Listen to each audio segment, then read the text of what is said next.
And with that, the Auroraverse returned for one more time. Hello everybody, welcome to the stream today. My name is SenseiSuplex and I will be your dungeon master for the evening. Hope you guys are ready for an awesome session of the Seven Souls for the likes of the epic sort of D&D campaign, Soulbound.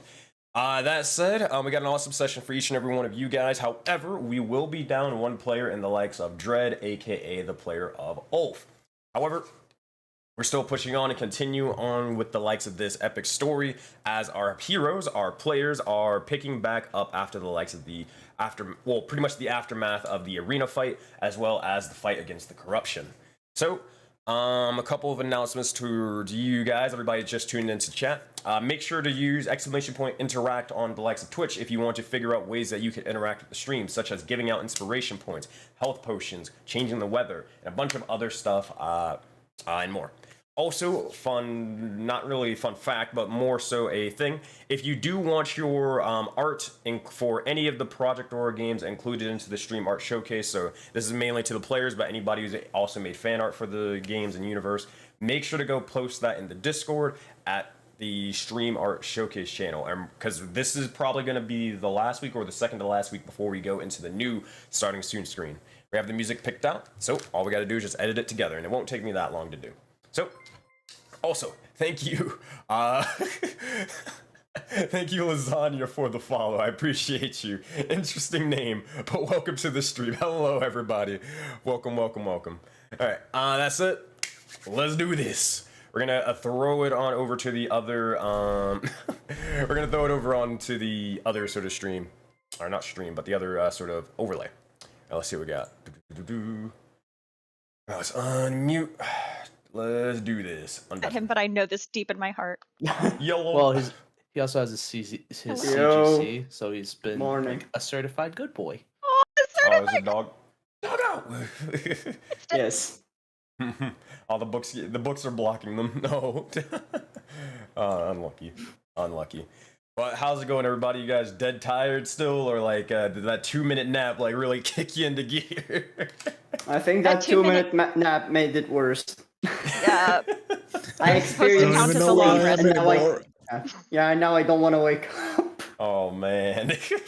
I told you, like, taking naps is like the worst thing to do to, like, you know, try to catch up on sleep. That is horrible. Horrible. You just get more tired. I mean, some people it works, but for me, nah. I'm just going to sleep. I mean, it helps with roleplay, I guess. I mean, naps are like a teleportation tool, but you wake up in exactly the same place, but in a different time, and it's fucking up everyone. Here, I'm gonna edit the overlay real quick. I'm gonna add the chat box because for some reason it is not added. Let's fix that real quick. Oh wait, what? Back. What? I'm confusion. What just happened? Okay, whatever. We're gonna just do this. We're gonna act like everything was fine. I don't know what that was about. Basically, what ended up happening is I had the little the chat box, and then I pasted it over, and it pasted 3 times in a row. And it was like, "Hey, I heard you want to play some D&D. I heard you want to see chat." So yeah, that was very, very weird. So while I'm getting up the music bot and everything ready, does anybody have any questions for anything that we have so far? Because we're starting off with rolling HP, I believe. Correct? Oh, right. Yeah, because you guys leveled up. Yeah, we Oh, did. yeah, true. All right, who's ready for the wizard to finally get triple digits? All right. Oh man. Wait, Also, triple digits? also Exactly. real Double. quick, Quaint Cat has given the likes of or Goose Rarl their inspiration. Technically, you can use inspiration on your hit dice, like HP and all that stuff. So if you guys do want to do that, that is an option for you. Oh. Whoa. Hmm. We're really getting the value as a wizard, also. No, you cannot use a natural. I mean, it's a birthday 20. I mean, sure. I guess if you really want to use a birthday 20 to max out your HP, I mean, by all means do so. But I mean, if Addy Dark just said anything, he has like 100 HP and he's still getting down every fight. So I mean, take that as you will. Yeah. All right. Let me get you some music, and then in the meantime, who would like to go first for rolling HP? I'll do it. I'll get it Okay. out of the way. Big wizard Brave energy. fish. There we go. So A D6, right? D6 plus your con. Well, my Wizards- con is 0, so... Oh man. Oh man, we're starting off strong. 4. Whoa, 4. All right, there you go. So yeah, that is Nice. what you get. Awesome. So Pyre, you are going to be. Hold on, 1 second. There we go. Let me get this spot in here. Stop freaking out. So Pyre, just you are like going to to be say- getting the likes of 4th level spells as well as that 4 HP. That said, have you figured out what spells you'd like to be taking? Yes, I've actually already added them to my book. Did he just bring in his carrot? Oh, no, he didn't. Okay. No, the carrot's super loud, so I was like, uh-oh. So no, I actually already took them. I'm trying to see which ones I took.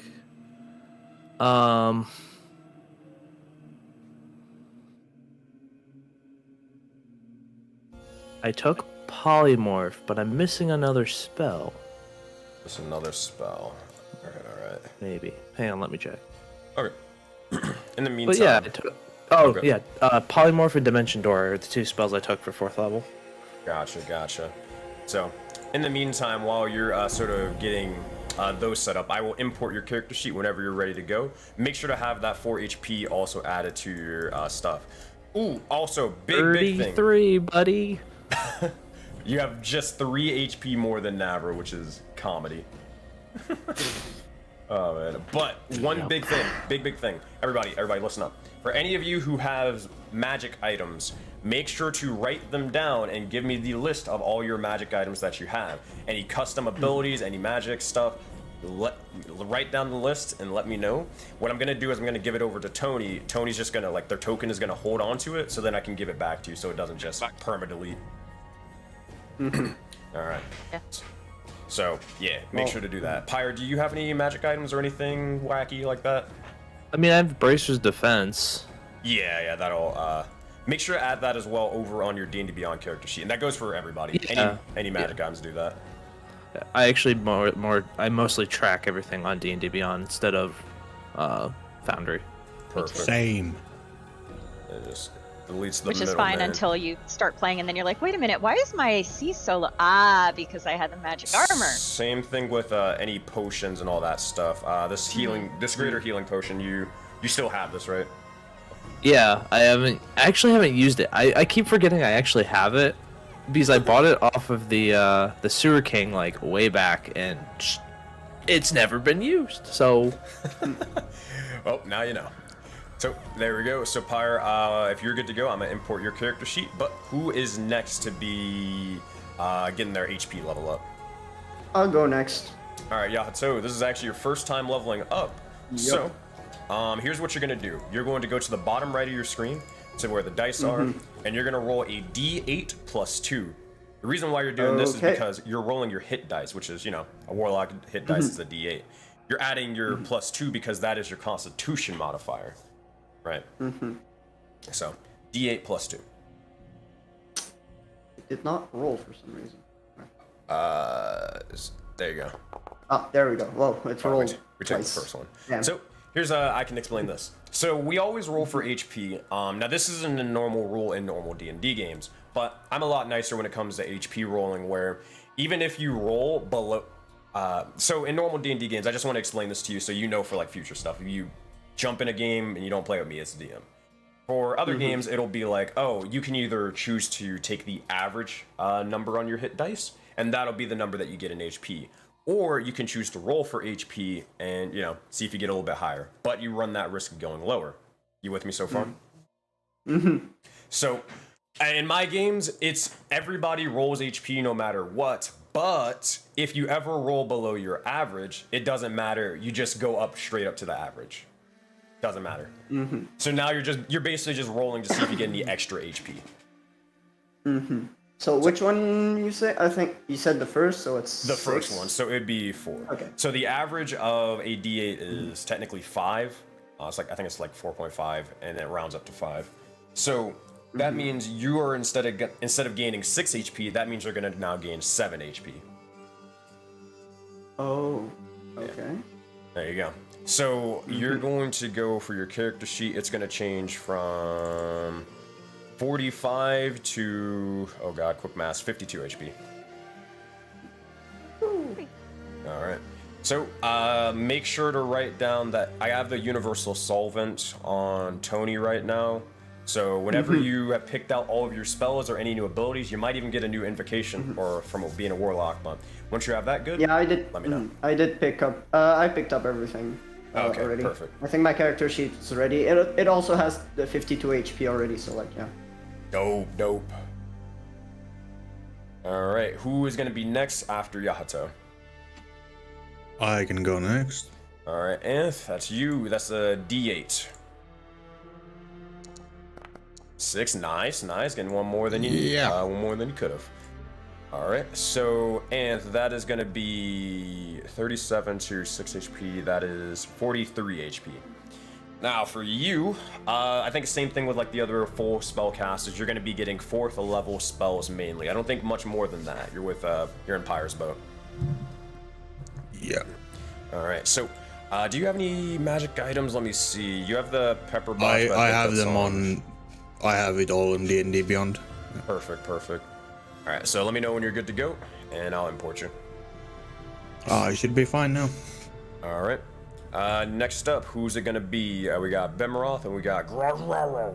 Which one? Bimmy Boo or Cross? I'll go next if Bim doesn't want to. Actually, I think Bim is gone. That's why. Yeah. So you're forced Could be to. it. Yep, cool.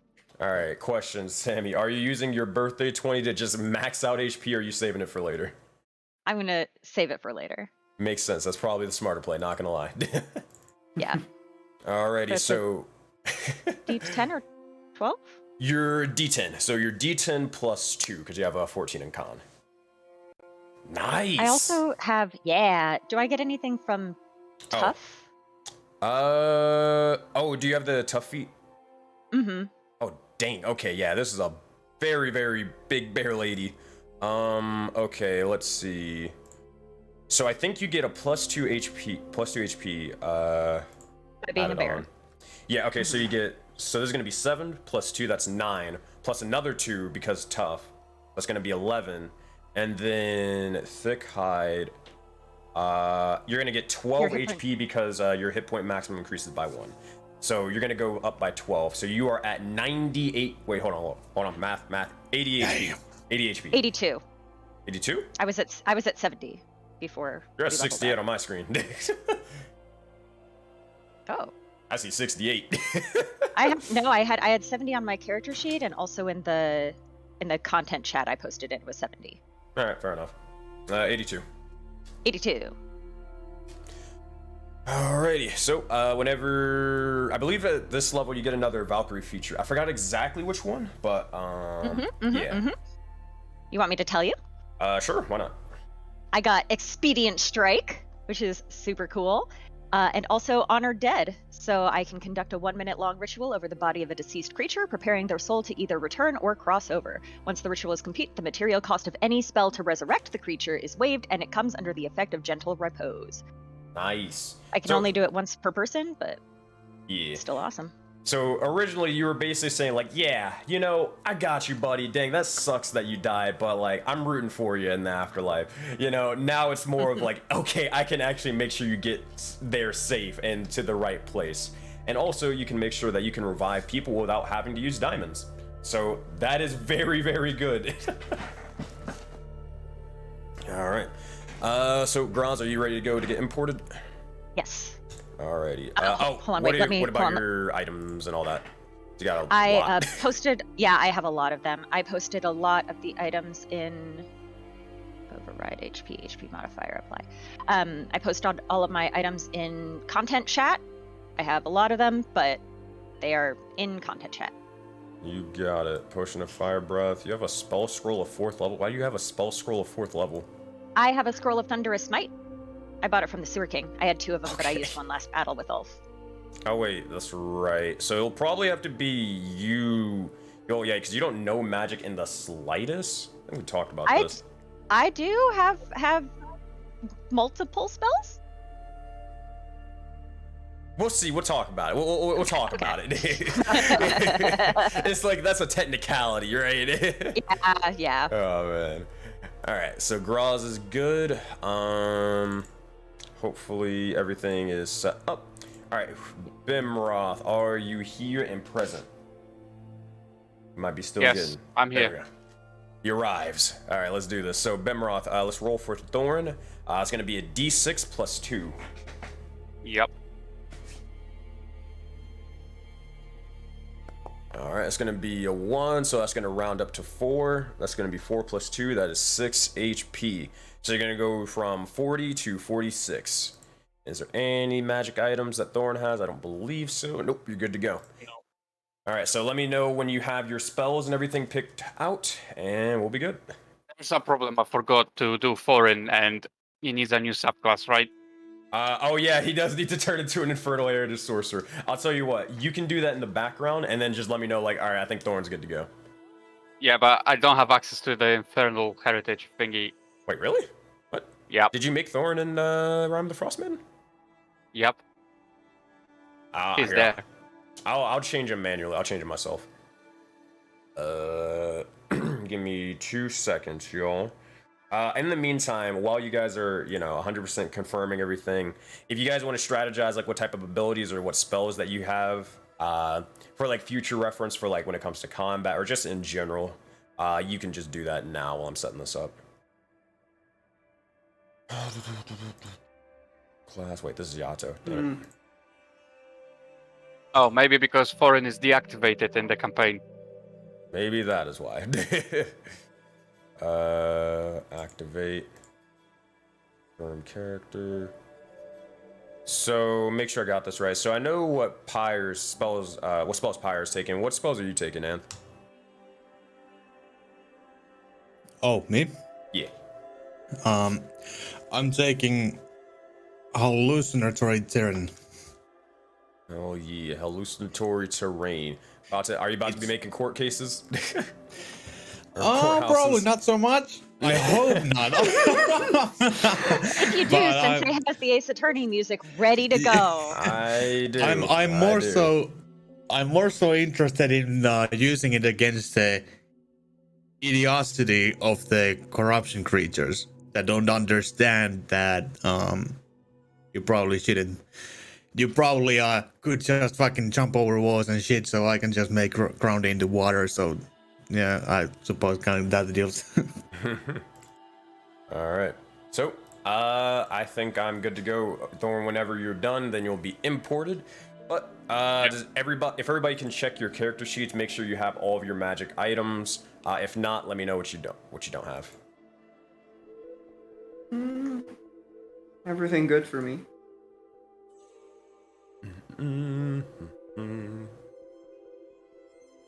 All right, Pyre, is everything good for you? Sorry, I was scrolling. This is on Foundry. Yeah, no, that's where I was going. Yeah, it looks good to me. All right, what about you, Graz? You got your shopping list of stuff? It says I'm refreshing Foundry. It said I was still level 6, so we'll refresh and find out. Did I import you? Yeah, hold on. Let me re-import you again. It says you're at 82 HP, but let me... Yeah, this fixes it. No. Okay, now you're level 7. There you go. Cool. Dope. Alrighty, cool. Got that. Got So- that 18 AC. Nice. Yeah. Alrighty, if everybody's good to go, there's no other questions. Yeah, let's just get this out of the way first. So you guys haven't slept yet. I hope that you sleep soon. Let's just roll for... Well, yeah, this is actually gonna be fucking rough. So you guys all have a level of exhaustion. All of you have... Nah, she does now, though. It was just more so for the... Oh, wait, go ahead. If you have something for Because she got long rested twice last session. Oh, yeah, she got put to full, so she wouldn't have the exhaustion. Like, she got a full character reset, basically. So, yeah, she wouldn't. Yeah, she actually wouldn't. Everybody else, though, would gain the level of exhaustion. You're rolling for this one, though. On top of that... We've had exhaustion? You rolled against exhaustion last time. I must have saved then. Okay. We did mid-session. I think let's It was just see after if we get it like. it was after the fight. I remember. Mhm. Yeah. It was just to see like if we get the level of exhaustion like right now or like after session. Exactly. So you all have it Oh, now, but now gotcha. you're rolling for it a second time. It is unfortunate, but that's just because the voting time, how it works. As we skipped a week, so now we're coming back. So you guys technically haven't slept for like 48 hours, according to voting, and it's a Getting BS. just fine. Yeah. So let's do this real quick. Everybody make Constitution saving throws. All you gotta do is beat a DC of 10. 21, Yato's fine. For now, Thorin's fine for now. They only have the one. Anth is dying with 2 levels of exhaustion. Pyre, the wizard, coming in strong with 20. And then let's get Graz. Yeah. Oh, It's- I saw a 2 as my roll, and I was like, "What are you talking about?" And that was Anne. So, okay, everybody is fine, but Anth is over here wheezing like Palmore right now. I'm okay. Alright. Get it together. I got this. Alright, let's go. So, I'm just gonna grab this. I'm gonna tell Barbot to shut up for a second. And now, I will tell them to do my favorite thing. You know what that is? It's to To gather around the table. shut up. Don't steal my line. You asked! So gather around the table. It was a to rhetorical tell- question. You don't need to answer it all the time. But yes. Yeah, yes, we do. Shut up, Pyre. No, Alright, you fine. can't silence me. Alright, Never. fine. Gather around the table, and let me tell you all a Voden fable. To gather around for the tale of these band of misfits. For this is the tale of the corruption within, and that of an everlasting frost. For this, my friends, this is the infamous tale of the 7 souls. Our tale would continue as we found our heroes locked in combat. After dealing with the remaining corruption in the lands, they'd make quick work of them and send them back to where they came. However, shortly after the battle, business needed to be accomplished and taken care of. Graz and Oaf, our Bearkin Valkyrie and our Oculi Paladin, would claim they'd need to settle things, and settle it violently in the arena of the gods. A battle between the Vulcan warrior and the Valkyrie, it'd be a close battle, however, due to interference of the corruption turning the tides, making things an even fight. But upon Auroraverse being dropped unconscious, the darkness would fade from her, and Pyre, our Astral Genasi wizard, using their draconic sage mark of Kafaria, would be able to restore her back to her normal form, restore her back woundless, uninjured.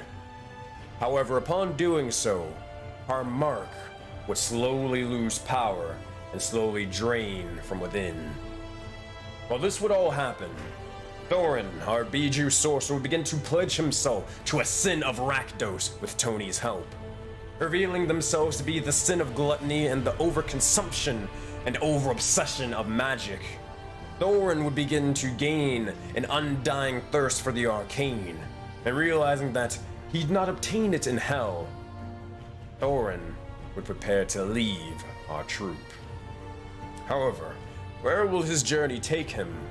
Well, we'll have to find out in session 19 of the 7 Souls.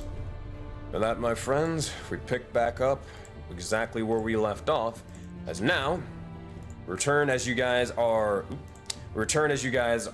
in the likes of this little mill that I guess you guys have made your little makeshift home for the time being. And as you guys have done so, you guys look over and you see as there is the red triangle mark still sort of active and available. You notice as it's getting ready to sort of shift and change, but Anth, as you're kind of getting ready to like, okay, thank God the Zoom calls are over with, I can finally, go get some rest.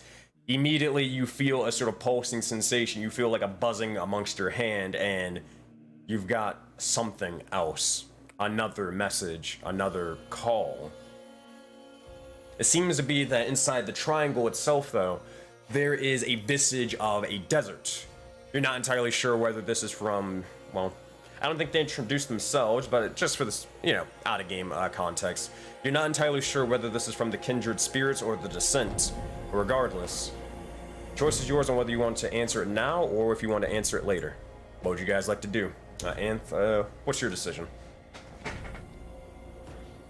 Fuck it, it's already open. Just get over with it. Very well. And as you begin to look over, you kind of begrudgingly open up your phone again. No, I'm kidding. But as you do, you see as it turns towards individuals in the likes of the desert, but they seem to be the ones that you all know and you're very familiar with, the Descent. However, answering the call, leaving a message towards you, seems to be a little bit of an interesting individual. It seems to be Myra. Now, for context, Myra doesn't exactly look like the way they do on their art anymore. That is for sure. I don't have like the exact description Limbic gave me, but they do not have the deer mask or anything like that anymore. It seems to be, or if they did, they would maybe have the antlers and the candles and all that stuff, but it's more of a hooded figure that you can't really see much of their face right now at the moment. But regardless, here is what Myra would say.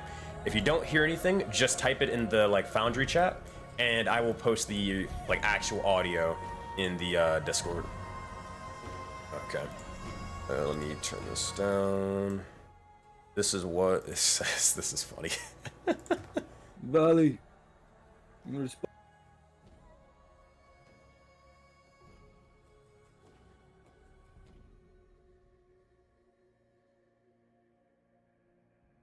That's not the right one. How dare you? Hold on. It was playing. Well, we Zephyr. couldn't hear it either way. Yeah, we didn't hear cut it anything. off. I cut it off. Don't worry. It was Zephyr trying to speak for Myra, and that was a little awkward. Here, give me 1 second. In the meantime, while I'm getting, while there's, the red mark is having technical difficulties, what are you guys talking about amongst yourselves for the time being? What kind of plans of actions do you have for the day, or after you guys take your long rest? We take the long rest? Not yet, but like after you take the long rest. Leave.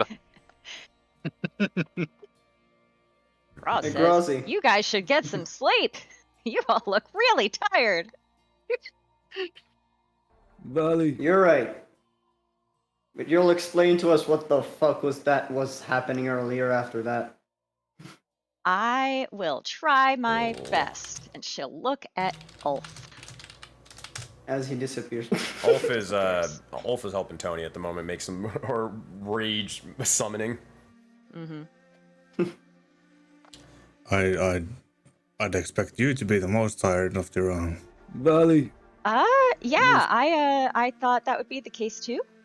But, it seems that's not the case. She looks at Pyre intently. Interesting. You actually see Pyre. You actually see Pyre starting sketching stuff out in his book. Like you see, like he's actually trying to start put stuff together. Like you start seeing random schematics and like you start seeing chemical equations. Yes, Winston, I know. So I'll be right back. There's a puppy that wants his mom, really, really bad. So I'll be right back. Okay. Pyre sketching something? That I guy also- seems really sketchy. I also have the thing, but we'll wait till Pyre gets back. For some Funny reason, how I we have just the. asked Pyre a question and he just leaves. Funny how that works. You What a know, coincidence. I feel like this is a common theme for Pyres. Like anytime we really, really need Pyre, just magically disappears or just magically now doesn't it's have just to show up. It's- Now it's just gone too far because it was a meta fucking dot. Oh man. That said, oh, Pyre's back. All right, awesome. So here is what the message says. Again, if you don't hear anything, just type it in like the in-character chat on Foundry, and then I will drop the thing for you. All right, this is from her. Waro. Myra and I are sorry. We fail you. We try our best, but we don't succeed. I hope no hard feelings. I am sad as well to lose the other big lady. Bark. And I wish we could have done more.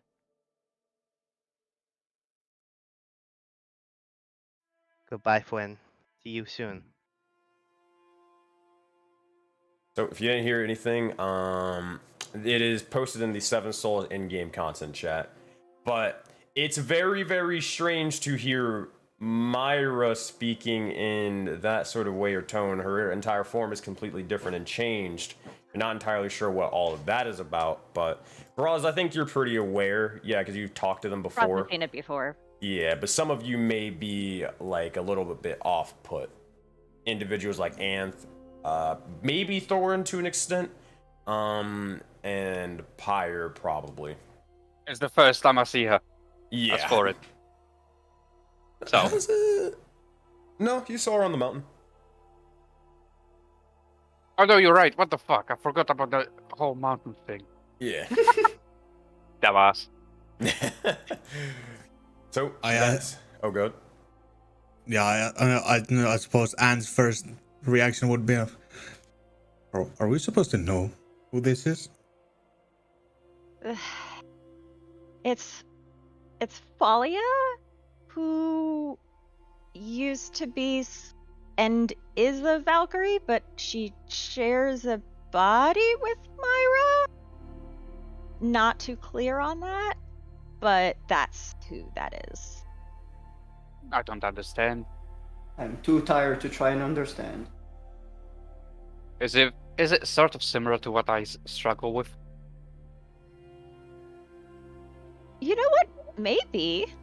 I don't know exactly how it works for you. I know that daytime and nighttime you is kind of different, but I think you're the same person though, right? It is nighttime right now, right? It is straight daytime. Hey, Night Thorin. All right. No, it's daytime. Daytime. Oh, happy Thorn. Yeah. So, I mean, yeah, I remember everything. I see everything. I think with Falia and Myra, it's that they are two separate souls in one body, and they can switch out. That's my understanding. I don't know if that's 100%, but they are like two totally different people. I see. But do they observe what they do? Because for me, it feels like I take a back seat, and I'm just a passenger. Interesting. That when Falia came out when we were on the mountain, Myra, she did say that Myra was watching, so it might actually be similar to that. Is that something that's always been that way for you, or something new, or did something happen? That's just how I always remembered it now.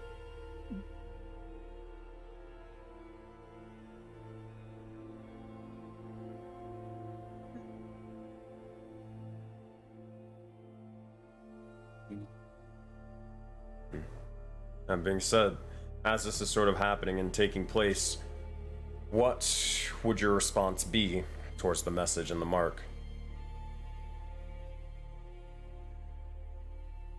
First things first, who wants to actually respond? And that message was kind of meant towards Groswar, to be honest, though. Yeah, it that's would make kind sense of... that Yeah. she only responds. If you guys want to talk for a second, I'm going to listen to the message again. Okay. Yeah, Like, sure. You get Anthony like kind of, hey, can you repeat that real quick? He just plays the message while that's sort of happening. What about you guys? What are you doing? Question, Sensei, did they, like, if I remember correctly, they built some sort of tent or something last session? Referring to who? I don't remember exactly, but like when we said we're gonna take a long rest, we were like, no, it's not gonna be in the snow, and they built something. The tiny hut thing? Oh, yeah, the tiny hut. I forgot who mentioned that. Probably Pyrothorn? Or actually, it was Anth, fire. I think, has it as well. Yeah, I have Okay. the spell. Yeah. yeah. So if you want, you guys can be casting, one of you can be casting tiny hut. Depends on who wants it. It doesn't really Yeah, I matter too suppose much. that he'd be ritual casting tiny hut while Gross is wondering what she's going to answer.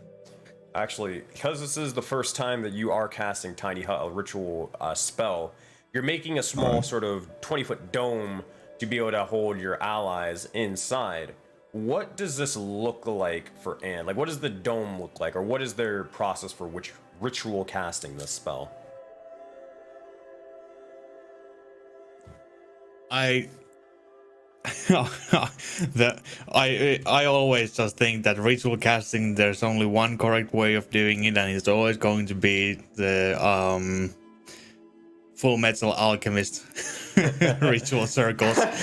So, You slam your hands together, you slam the ground, arcane roars begin to form as you see the stars. No, I'm Anime. joking. Hold on. Actually, you know, just because I can do it. Just wait for it. Watch this. Just because I freaking can. Boom. Hey, what's your favorite color, Anth? I assume that's going to be the color of the circle, and Just what's your favorite color, bud?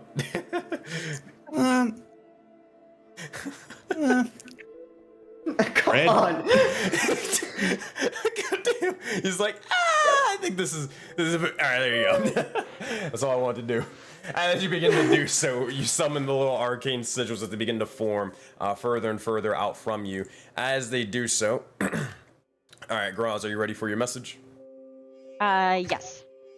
Alrighty. You can start whenever you wish. Oh.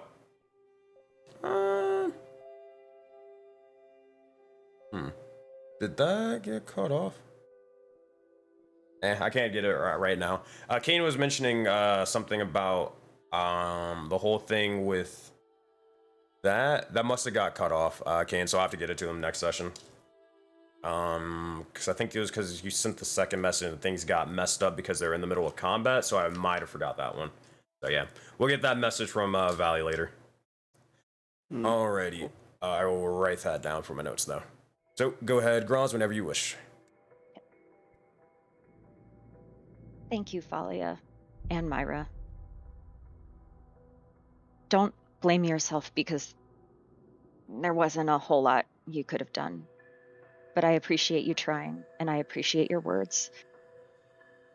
And I do hope that we get to see each other soon. We are going to be going to Hell soon to do our mission, and we'll meet up with you in the desert after, hopefully when you complete yours or we can both complete it together. But thank you for being here, and if you need anything, just call us. And with that, you'll see as the red triangle mark begins to slowly close. And with that, eventually, as your message is sent, the tiny hut dome is completed after the 10 minutes, and you guys are good to go.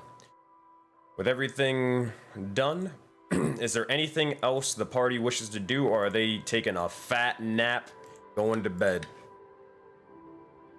Fire was asked to figure out the bullets, right? I mean, and just basically threw you one when you were basically taking on the task of learning replication magic. And I remember you saying, like, Fire basically right away just picked it apart to see what it actually is and how it works and all that stuff, so I assumed it was something that you would do. Gotcha. No, I'm ready to take some motherfucking sleep. Alright. Same. So, if that's the case, Seven Souls, you all begin to gather forth, and as you jump into the dome, eventually you kind of have to fall asleep to Tony and Ulf rage enchanting and rage replicating. Eventually, the noise begins to subside, and the clattering or clanking of bones and steel and more begins to stop, making as much noise, and everything begins to become quiet. Graz, Thorin, and Theato, Pyre, you all take your sleep. You all take your long rest. As you close your eyes, you all begin to look over, and eventually, as one by one, you all awakening and more into this small little dome.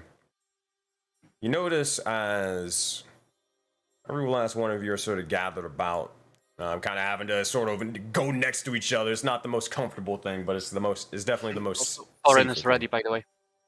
Gotcha. I'll import you. But as this is sort of happening, you look over and you don't see any signs of Ulf, which is interesting considering that Ulf is probably the noisiest person amongst this little motley crew. They're not necessarily known for their stealthiness, but you look around and Zappy is still here, but you don't see Ulf anywhere.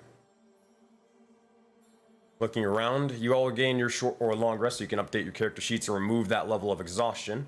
And you can remove 1 level of exhaustion. Oh, no, it gets... No, you lose all your levels of exhaustion for sleep once you finally take your damn rest. Alright. Yeah, so you're good. Okay. Alright. So with that, yeah, it's just a homebrew rule, because you'd be... it would be very, very annoying, where you'd just be always, dealing with exhaustion every time, so. Oh, what the hell? A long rest has popped up as a million different errors for some reason that said basically nothing. Oh, man. But it's fine, it's working. Yeah, you're good.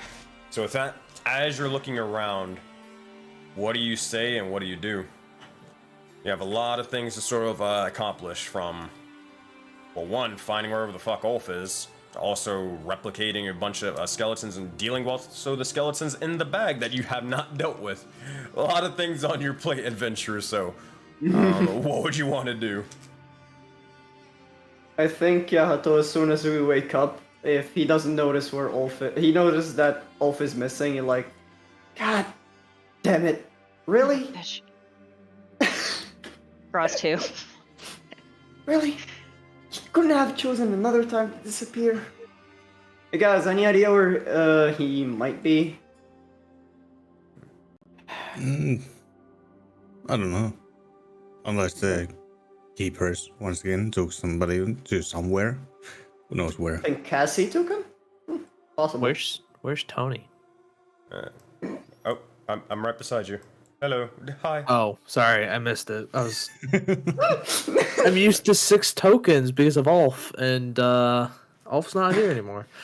Oh, no, it's fine. I'm a very, very, sort of... I kind of blend in whenever I fall asleep. I don't really make much noise and move a lot. Yeah, okay. I guess we'll have to do without him. Guys, good morning. I hope we could gather looks up. for a note, though. So, what, Pyre? Pyre looks for a note, though. Did, he just disappear? Yeah, Tony, did you when you guys were doing your thing, did Ulf go to sleep with you, or did he leave? Pyre investigation check. Tony will say, no, they didn't really mention much of anything. They seemed perfectly fine. I don't know if something happened in the middle of the night, or if there was something else, but, I am unsure. Let me see if I could. I think I might have a capability of at least contacting them. Oh shoot, I just forgot about something. Oh boy, I completely forgot about something. Haha, here we go. So, as you guys go to level 7, Tony also gets to level up. I forgot about that. Yeah, you guys get to choose how NPCs level up. Now, Tony, you came in and they were level 6 alongside you guys, so you get the choice on whether you'd want Tony to level up like on par with your guys' level, or if you want it to be where every 2 levels then they do level up. So whenever you guys level up to level 8, then they'll become level 7. Or you can just keep everybody in the same level. It's up to you. I'm fine with keeping them same level. Yeah. We might Same. regret this Okay. if Tony turns out to be a baddie, but Mm-hmm. you know, Ah, we're fuck buddies it. now. Yeah, fuck it. No one's ever done a double cross, though. Let's be No. honest. Never. That's only happening in movies. That's not a real life occurrence. I love how Sensei's like, damn, they will regret it so fucking. So Tony will begin to say, I do have a means of maybe being able to locate them, or maybe at least sending them a message via contacting by Rakdos.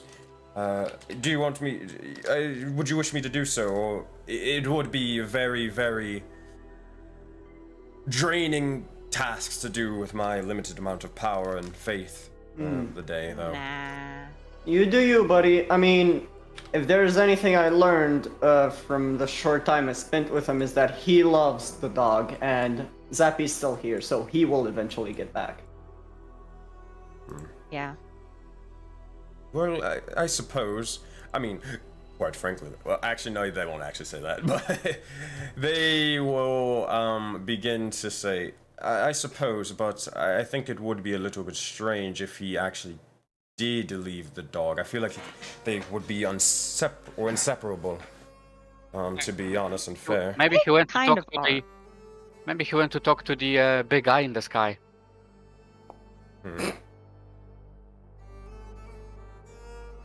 That Cross is looking Any around reason for why? stuff. That was meant to be his god, right? that thing is his god? Jormungandr? Yes. Oh, news to me. Okay. Really? He never stops talking about it. Well, no, not necessarily that he worships Jormungandr. Oh, I know. Oh, I know all about that. It's more so that that eye in the sky is his god. More of that. What do you mean? I mean, I don't. I don't believe that you just have, I don't know, your god looking down with a giant eye in the sky. I don't think that's a normal occurrence, right? As far as I'm aware, you are correct. So I mean, you can't really judge me for being a little bit off-put by an eye in the sky. It's like, oh yes, that's my father. Well, actually, I could be. Never mind, that's besides the point. Anyways, so at this point, you'll see as Pyre, you begin to look over, and there is actually something kind of hanging out of Graz's sort of backpack off to the side. Seems to be something kind of like a note, a little bit of a sort of scroll of parchment. Pyre's just grabbing it before even letting Graz know. As you do, you begin to grab the likes of this. And as it is sort of done, you look over and you read it, and it seems to be a message from Ulf. Now, here's what I'm gonna do, y'all. I mean, they actually went the extra mile, and they actually made it for you in Foundry. Wow. Wow. That's- I can't. That guy's really If you extra. can't read it, don't worry. I'm gonna read it for you. As soon as I I read Graz on it, I'm like, oh, I probably shouldn't read this. And like, hey Graz, look what I found. Okay. All right, fair enough. Fair enough. I'll read it as a player then. So Graz, if you want to read it out loud, because I mean it's towards you, so it's up to you and all that, right? Sure. Now, I granted, will- can you read this? If not, I will just send you the text. So they sent me both. If you could send me the text, that would be great. Fantastic. So that yeah. All right, I'll drop it in game content. Cool. Boo-doo-doo-doo-doo. There you go. But Graz will read it out loud. Okay. Graz, rah, rah, rah. I fear that my prayers have been answered and I must leave for a time. Do not take this as another friend leaving. I will be back, but I cannot refuse this summons. I know what that's like. With the recent events, I fear action must be taken for the good of all by any means necessary. This task, while of great import, is one I must make on my own. If I can complete my task in time to help you with yours, I will see you in help. You have proven yourself a fearsome warrior and a tactician in your own right. I also know you are willing to take risks, as I would, to keep your friends alive. You may not see it, but I see a leader waiting to bloom in you. Therefore, I ask that you watch over this ragtag group. I have grown close to you all and don't wish to hear of any more death. In your time of need, have as much faith in me as I do in you. Ulf. Wow. Also, Zappy rightfully belongs to your group. I have left him with you. Please make sure he gets fed in my absence. Oh man. He fucking did it. Are we like subconsciously trying to make Sammy cry all the time? Like, I feel like Sammy's gonna need like some therapy after we finish this group. Like, Some people use D&D as therapy. Some people need therapy from their D&D game. just saying. Oh man. As this sort of happens, go ahead, Yato. What is your response? Yeah, I was gonna say, she read it out loud, right? Yeah. Okay. He'll say, damn, that motherfucker, he did it. And I guess, Thorin, you're still going on your own journey, right? Yes. That means Maybe we're I'll down see you to- again. Maybe I won't. Hopefully we will. Yeah. We're gonna miss you, buddy. Means we're down 2 people for now. That's worrying. Alright, I hope... Does anyone want to say anything right now? Because, I would like to gather you all for, some talk. Very needed talk. Is this with Thorin or is this without? If he wants to stay, he can stay. Think I might already go. I mean, I want to have as much time as possible, right? Yeah. Alright, buddy.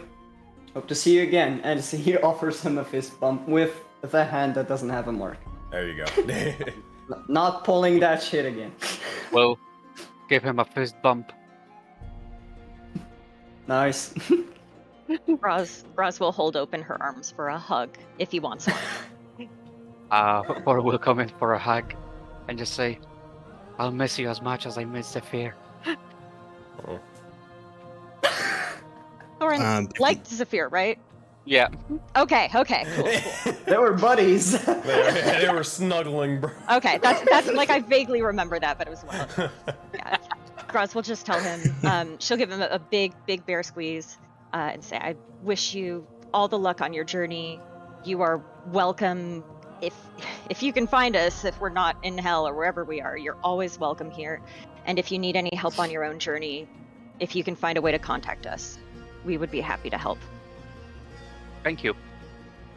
I'll remember that. Before he leaves, Antwood, I also have something for you, and hands him a folded piece of parchment. Oh, is it empty? No, definitely not. We'll open it up. What's in the note? The same message that Pyre once wrote down on the paper when we were at the Oya's igloo. As you It's not open the it, same. It's not the same note. It's also minor illusion note that will fade soon enough. Thor, make an Arcana check.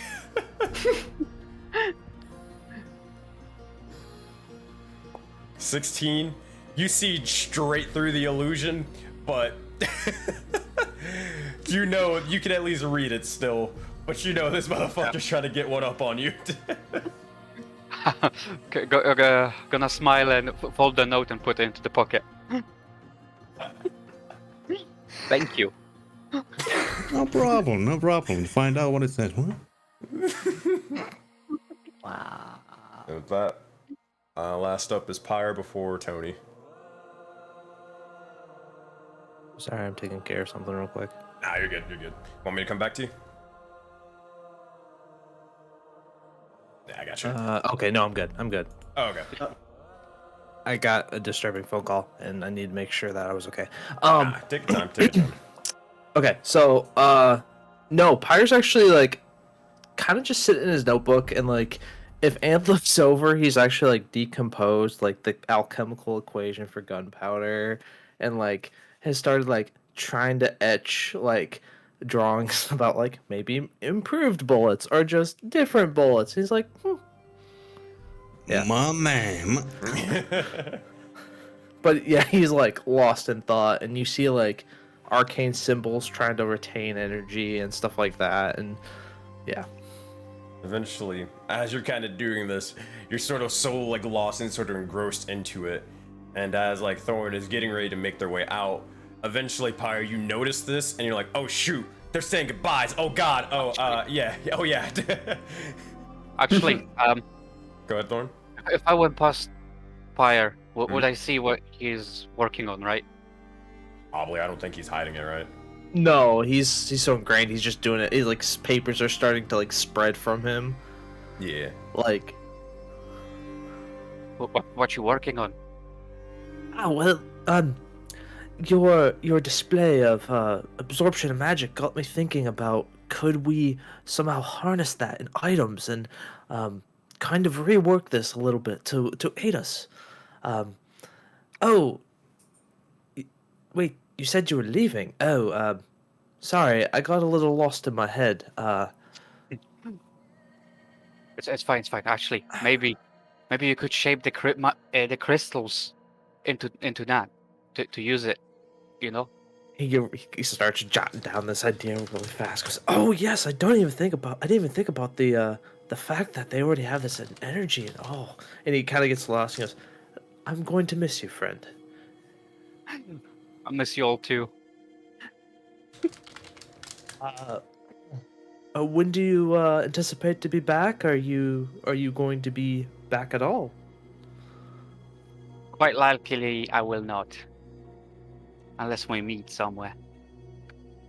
Well, as someone once told me, keep your eyes up and your intentions pure.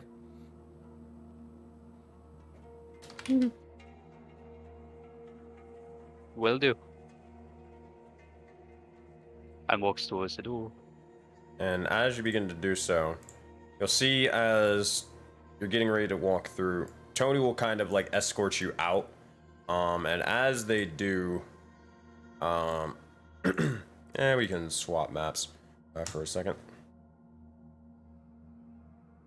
As you do, you guys aren't all out here, but you'll see as Tony will begin to look over and begin to say as soon as my game stops freezing.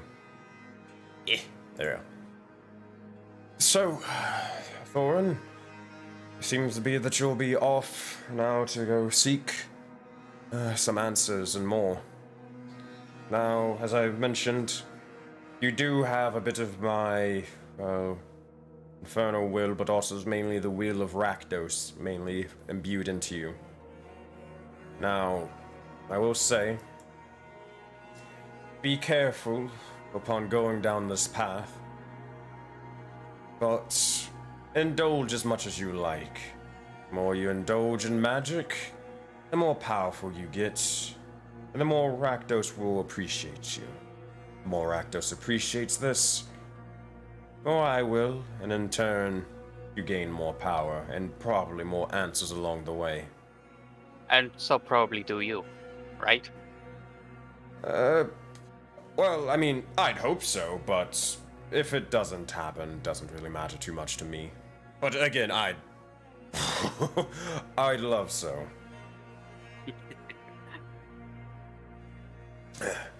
It was a pleasure meeting you. I wish you the best in your adventures. And you'll see as Tony offers a sort of formal handshake. We'll give him a handshake. With that, Now, wait, which hand did he offer? Doesn't matter. He doesn't have a mark. Okay. Oh, but you see, Mm-hmm. Yeah, didn't right. affect those people without marks too. No. Okay. Everybody's so paranoid. Dang. No, I'm kidding. Well, because, I'm kidding. Wonder why. Because you see, I Tony remember. fucking dies. So I remember people getting, affected by it when Ilva had it. Yeah, Back that was before voting. Yeah. Okay. Oh boy. And that was that is an interesting thing that you mentioned there. I wonder if it was like that in previous cycles, but who knows.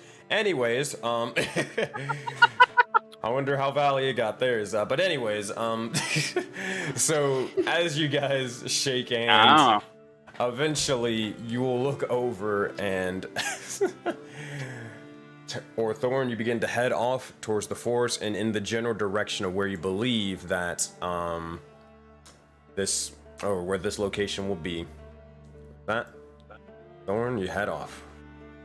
Yeah. Eventually, you'll see as Tony will begin to mention.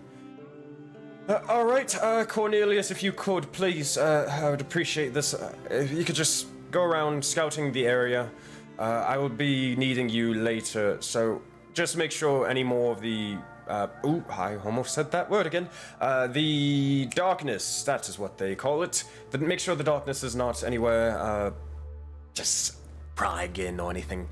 Thank you, you've been a darling. Alright.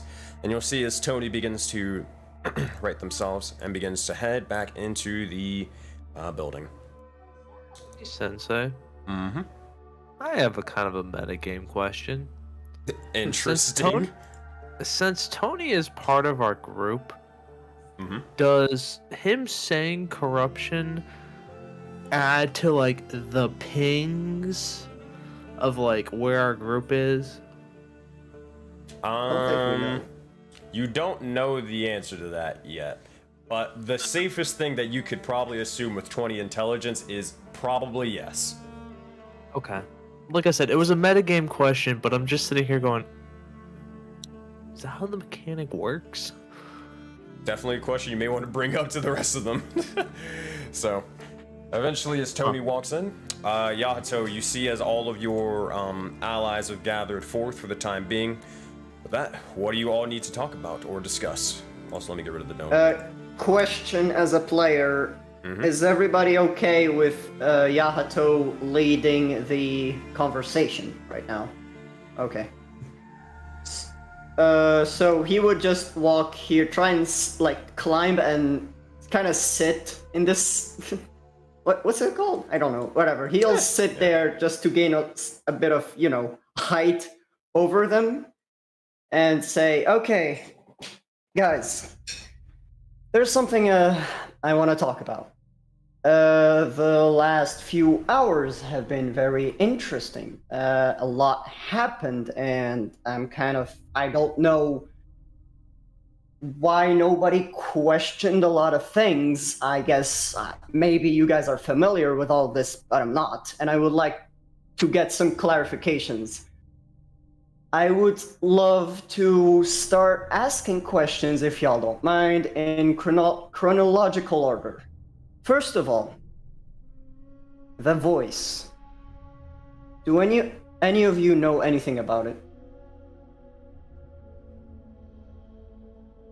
Have you had any previous interactions with it?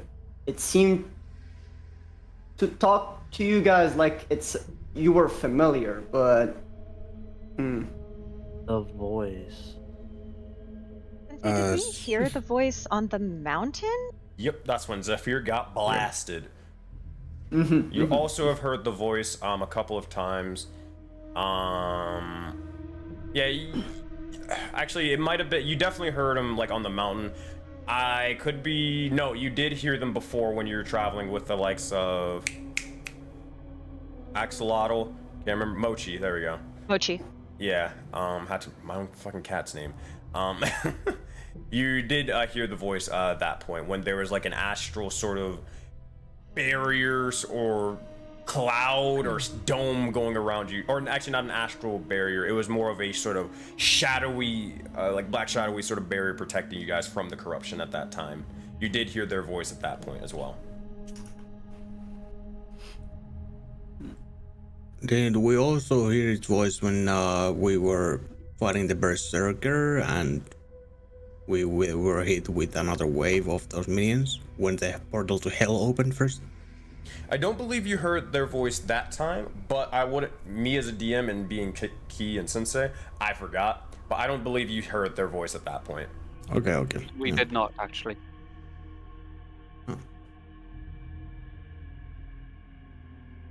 Alright. So, are you gonna ask or answer the question for Yato as he's just sort of sitting there? Just like, you just hear crickets, just everybody being quiet and silent, like, I don't know about this voice, I don't know what you're talking about. As everybody heard that shit like an hour ago. Yeah. Ansa's basically looking around like, because he hasn't been around all the time, so I assume it's like, oh, maybe you have heard it more than I have. Tony's just gonna straight up be like, I have no idea what you're talking about. Me as a player, I'm pretty sure that's the voice of the Frost Maiden, because we've heard it multiple times now, right? No. No, I think the voice is like the really flamboyant one. Oh, yeah. Pyre hasn't heard any of that because I don't believe I was ever there to hear it, so he has I mean, no idea. as a player, I saw in streams, I saw the voice, like I heard the voice while I was watching streams. Like as a character, he doesn't know shit.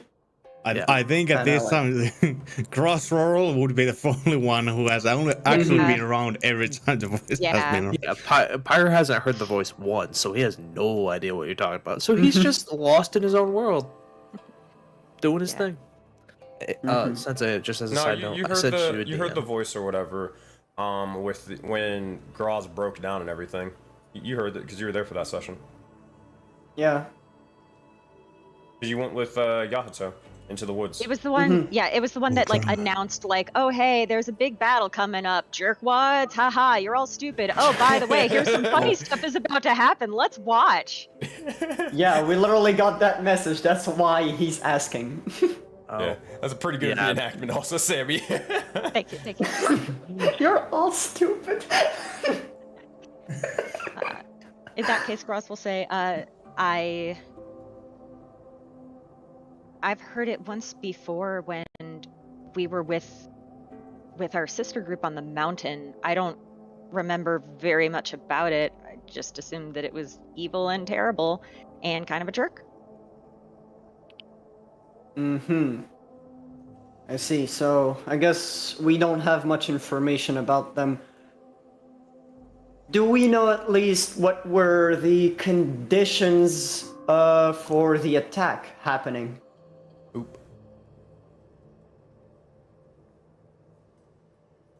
Why did they talk to us at that exact time, and why the attack happened?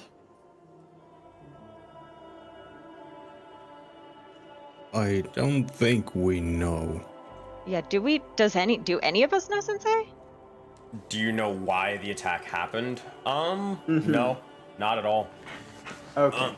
But also, Tony is just gonna ask, what voice are you all talking about? I genuinely do not understand what you're referring to.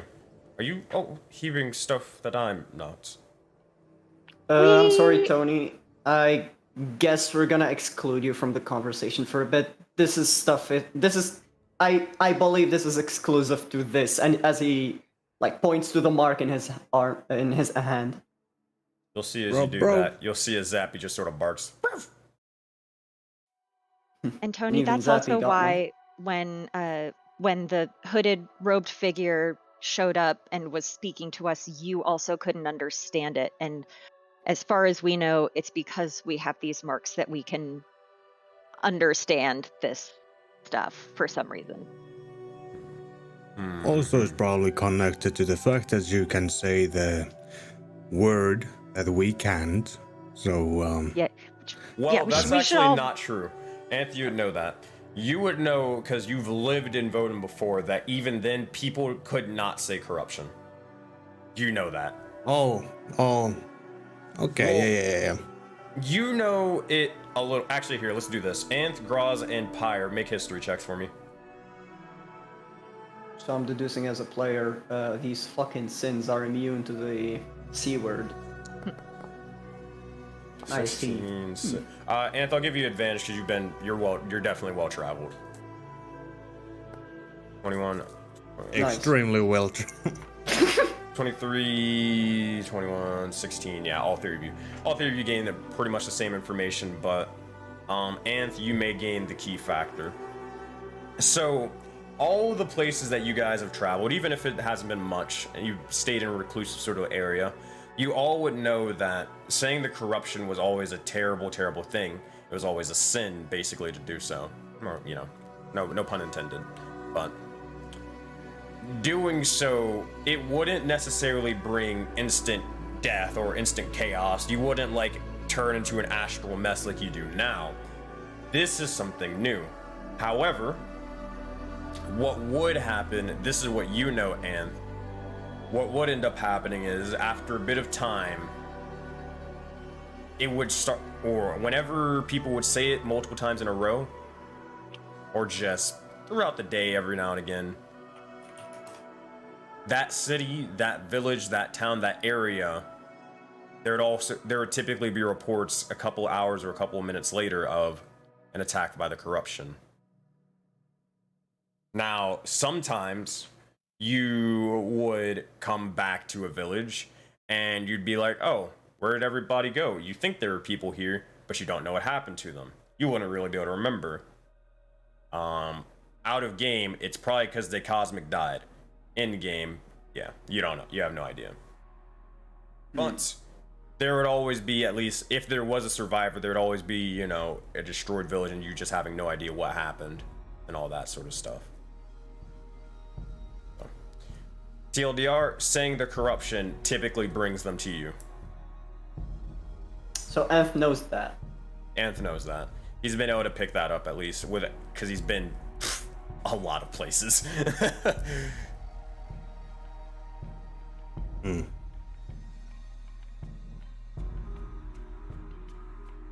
So, maybe by chance, as you have been able to say that word, it may attract this power, that the voice that we are speaking of, or whatever, those minions that attacked us. They may have been basically informed of our location because of you speaking the word freely with no consequence, but we can't be sure. I apologize then. I did not mean for that. I was unaware. I will try even harder to make sure that won't happen, because I'd rather not face those individuals again or too soon once more. That would be appreciated.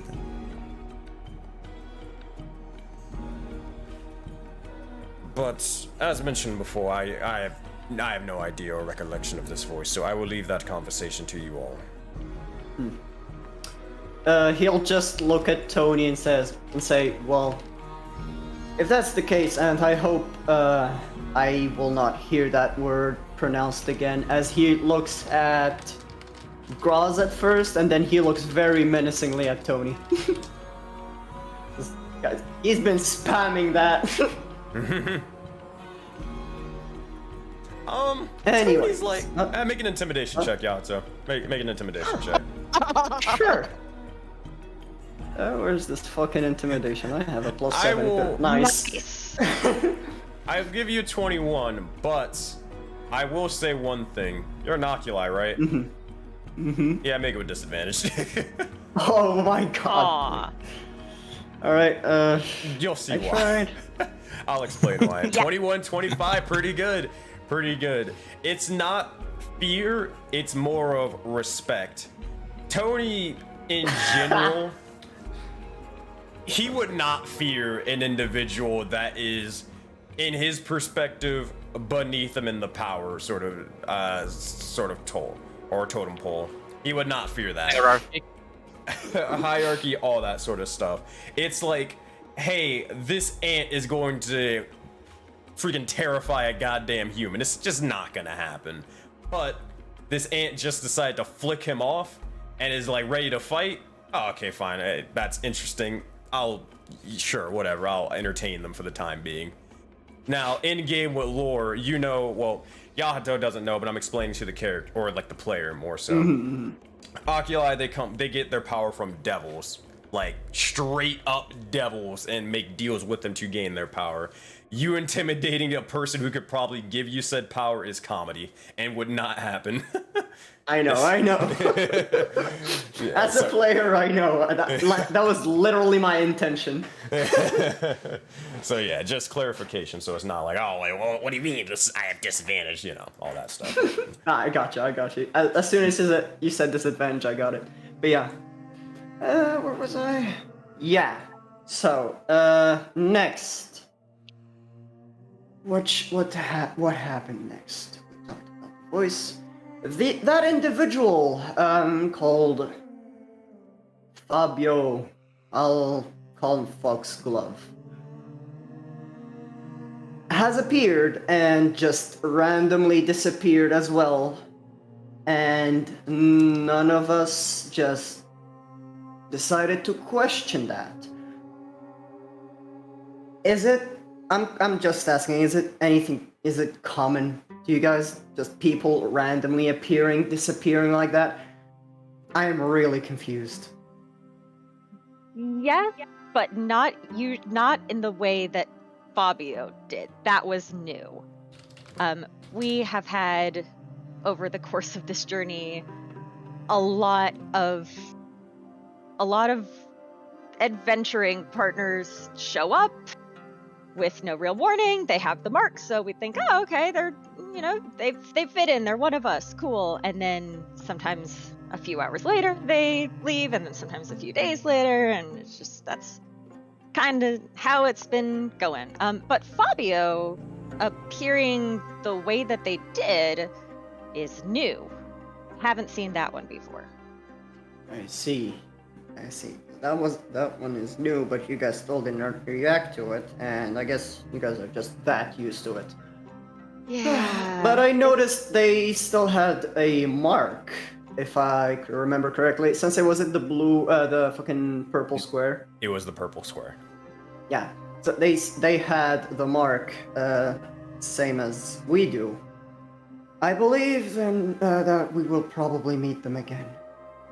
Hear that, Tony? We'll meet your crush again, hopefully, if you stick with. Don't say that. And also, I do want to correct you. It's Fabio Foxglove Frederick Van Flamel.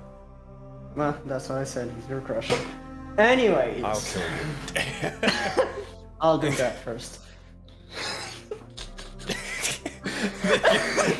It's more of like a fuck you. No, fuck you is like, I'm just Yeah, no. like, yeah, you motherfucker. That's what it is. Yes. Perfect. Alright. Let's get to the interesting stuff. I guess it's more interesting to me. Graz. That... Okay, Sensei question. Did I remember, did Yahato, did he hear the name Vitalia? Like... I think... I could be wrong. I think Pyre did. I'm pretty sure I Pyre think was that- the one.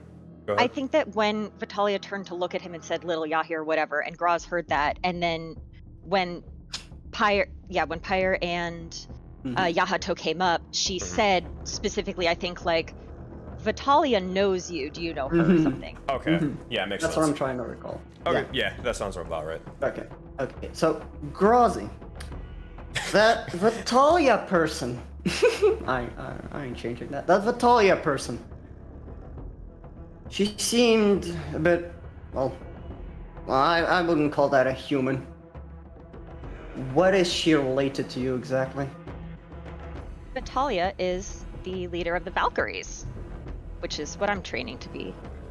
And she watches over the taiga, and she's super strong, and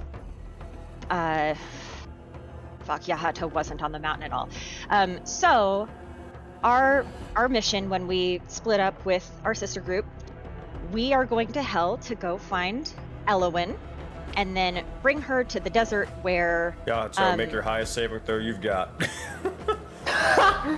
Oh my god, I'm just looking for these things. Saw that coming. I was like, oh, here we go. Is that your highest, or is that the role you want to go with, or are you doing any inspiration or anything? I have nothing. I'll give you my inspiration. No. Wait, hold on. Which is Not my birthday, not my birthday. Okay, twin, okay. inspiration. Whoa there. Okay. Okay. Ooh, okay. 19. Ooh, that is unlucky. Very unlucky. It said 15's like, no.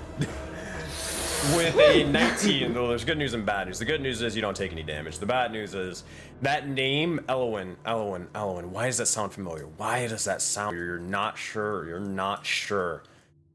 Begin to try to remember for a brief second before it just fades past you like an errant memory. With that is your good thing. What is? I know you rolled your 20 and your 6. You can't use it now. You rolled it after the fact, but I got you. No, I was just making sure that I had it rolled before I wanted to use it. You're good. But you can't use a 20 now, because you have a 20 and a 6 with your important.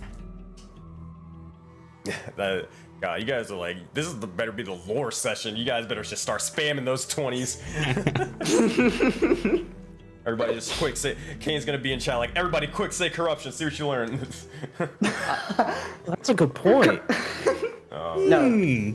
We just had this conversation of not saying corruption, but hear me out, Tony. Hear me out. We want lore. You know, this weird thing that these people play up in the sky? Yeah.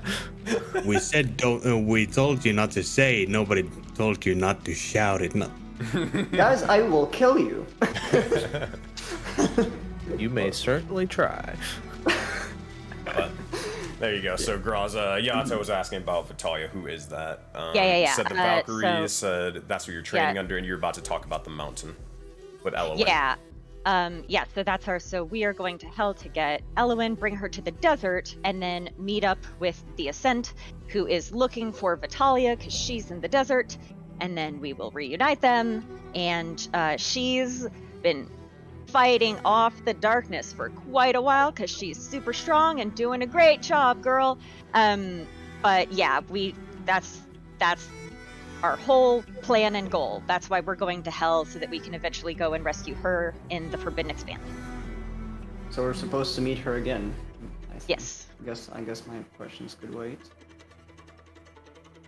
What Do you questions? know anything? No, he's just talking to himself. Okay. Do you know anything about how the fuck she knows me? I have vague recollections of when I was in training, where she would mention someone named Little Yahi, and you know, she would say, "Oh, you fight with confidence like Little Yahi," stuff like that. So I'm pretty sure you're connected to her in some way, but I don't know exactly what. Yeah. Pirate raises his hand. Yeah, hi. I got a question. Did Little Yahi like disappear?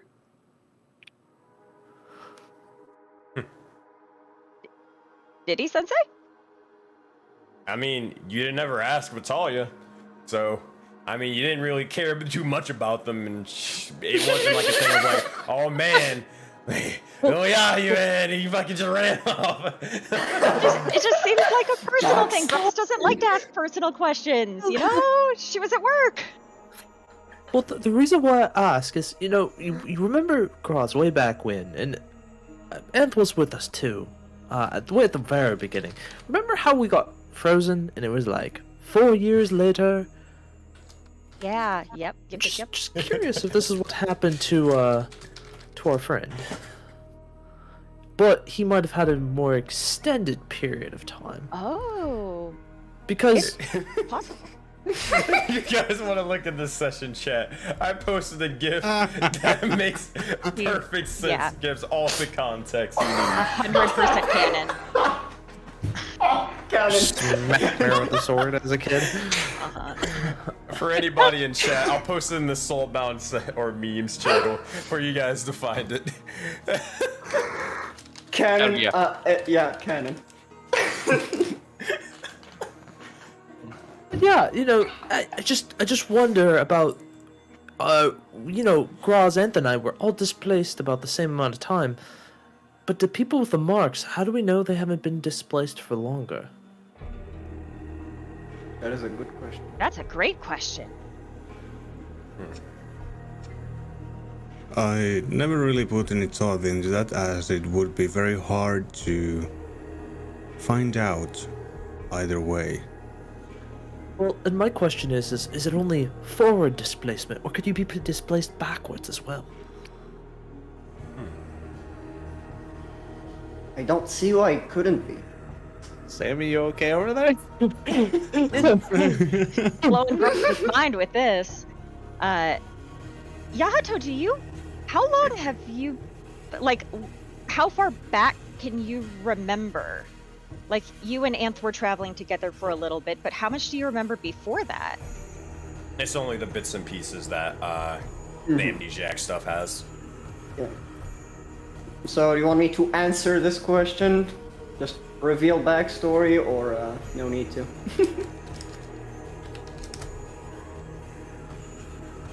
Questions require answers. I see. Oh, and Lord, also, guys, we're gonna break the world again. Sorry, you'll see as Tony, she'll look over and just say, oh, and just for clarification, these sort of marks, were you born with these things, or were they sort of placed upon you? Were you granted them? Yeah, how did you? Just for clarification, for my sake, how did you get these again? We all started off this journey, not Yahato. He showed up recently. But most of us started off, we were on a ship to the taiga. We were sailing all up here. And then there was a giant fight between some strong creatures. I don't know how much I can safely say. I forgot Pyre forgot, yeah. And then we went into this magical mist, and then there was a huge fight. And then we woke up all covered in ice, and we later found a journal that said it was like 4 or 6 years later, we had been frozen for a very, very long time. And then when we all woke up, we had the marks. It was like 3 or 4 years later, yeah. No, it was at least like 5 to 10 years. Oh. Damn. Yeah, it was for a while. My notes say, I need to update my notes then. Yeah. You're good. I think it might have also been that the journal just hadn't been updated in like 4 years, so that was the minimum amount of time. But like we didn't know when the journal started or whatever, like something like that. Damn, we all have different numbers, because I have 6 years in my notes. 60 years? What? No, 6. 6. Oh, yeah. okay. But I was thinking, like, wait, did we all just fucking mishear everything? Different And number. over here thinking he's Steve Rogers. What the fuck? Hey Sensei, We are talking steampunk about- now. as we're talking about the ice, Pyro remembers the ice, right? Yes. Yeah. You do. Is the ice similar to the crystals that we now have that are mana crystals? Ice referring to when you woke up. When like we woke up, yeah. And then you're referring Was to it- just mana crystals that you just find. Right. Was it crystal or was it ice that we were encapsulated in, sort of scenario? Both. it's kind of both. I know that's weird. It doesn't really make much sense. So it was crystal, but it shattered like ice, not like a crystal. It was more fragile and more. So the crystal was fragile as ice. So it was crystal. It was crystal. Okay. Let me make sure I got that right. Let me make sure I got that right. And then is it the same type of crystal? Yeah. No, run that back, retcon. That is wrong. It is ice. Okay. Never mind. It is completely ice. It is astral ice, though. And are you saying this out loud? You know what? Yeah, you kind of start hearing Pyre just like started like asking these questions, and as he's like tinkering with absorbing crystals and like drawing out the schematics, I also sent you a DM about items that I want to create. Yeah. And he's just like, well, I wonder if this is the same as what we were, and you know, did Thorin tell us about the whole screams of like the souls inside the crystals? Just Tony. Just Tony. Okay. So he goes, oh, I wonder what's actually in here, like what type of magic, and he's just, and I wonder if, you know, can this be kind of what preserved us before? Nah, that was more ice, and that kind of stuff. That's too much. Calm down, it's nothing. What the fuck is happening? And then the Calm down, fog it's nothing. rolls. What the Calm fuck? down, it's nothing. It's not canon, it's not canon. I'm dying! Oh, yeah. Oh, God. Oh, God damn it. Smoke grenade! Flash a smoke grenade out. Are we like waiting for like tactical corruption to bust in the windows? Oh, man. But as you mentioned this out Snipers. loud, Pyre, Open up. you... Go ahead, Pembroth. Said open up. Open up! FBI, open up! I'm right here! But, as this is CB sort of like corruption happening, bureau of investigation. you would know as... when you saw Vitalia, she had that sort of bit of strange corruption coloring on her arm. And it was also, like, ice. As Pyre begins to mention this, it begins to click into your head. That same ice you woke up in, and that the ice that you've seen other people wake up from, it's extremely similar to what was on Vitalia's arm.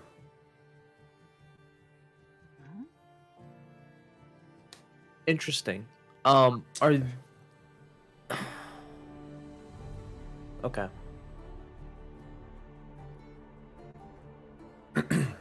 Pyre's gonna keep like writing in his book and like pulling more paper out and just like I said, it's literally like a pile that's just like growing from him of like different ways to contain magic and stuff like that.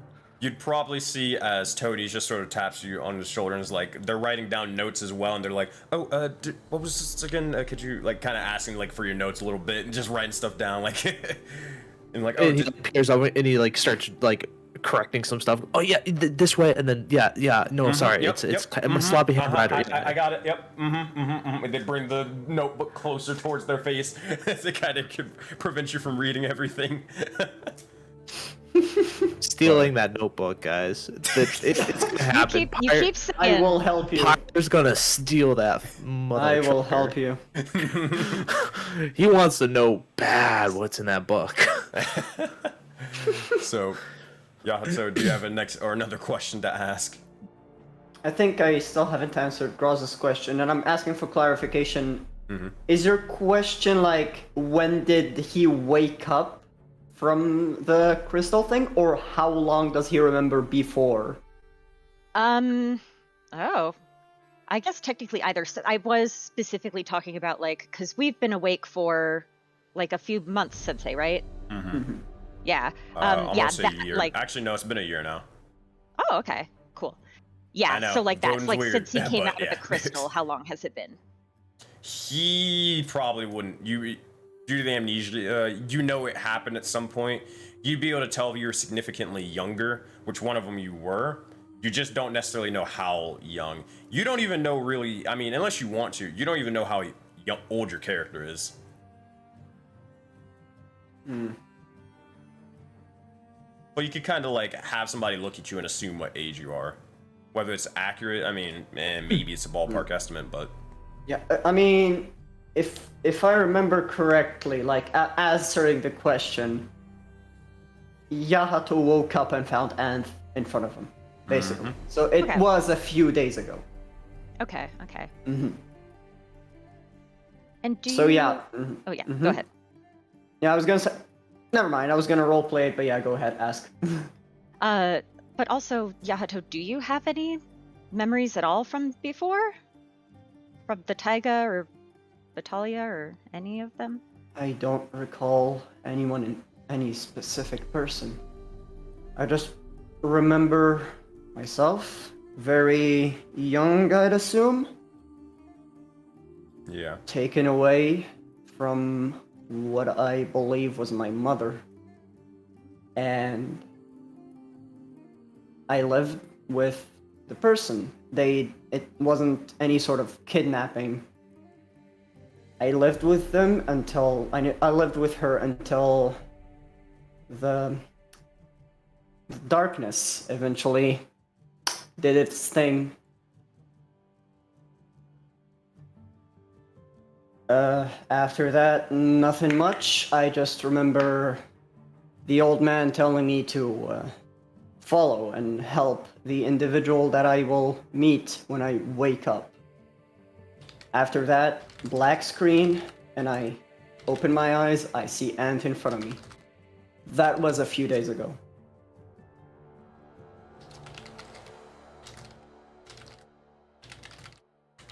Do you remember any of those people's names? Which people? Any of them. Okay, this is question for Sensei. Mm-hmm. I specified a name in his backstory just to make sure that this person was actually dead. Like there's no way we'll meet this person again, kind of thing. Is that canon or not? Let me make sure I got the one you're referring to. Kick it back on, where is Yato? Alright. I'm 99% sure. Blah blah blah blah blah blah blah blah blah. Yeah, they are. That's canon. The name is canon. All right. I remember one single name, and her name was Stephanie. I believe she taught me how to fight with, and I eventually inherited this from her, referring to the sword. But unfortunately, she is not here anymore in the living world. Oh, I'm sorry to hear that. No, it's okay. Sensei, do I know that name? Nope. Fuck. It was made up. He really wanted to know that name. Ooh, another Valkyrie? No, nope.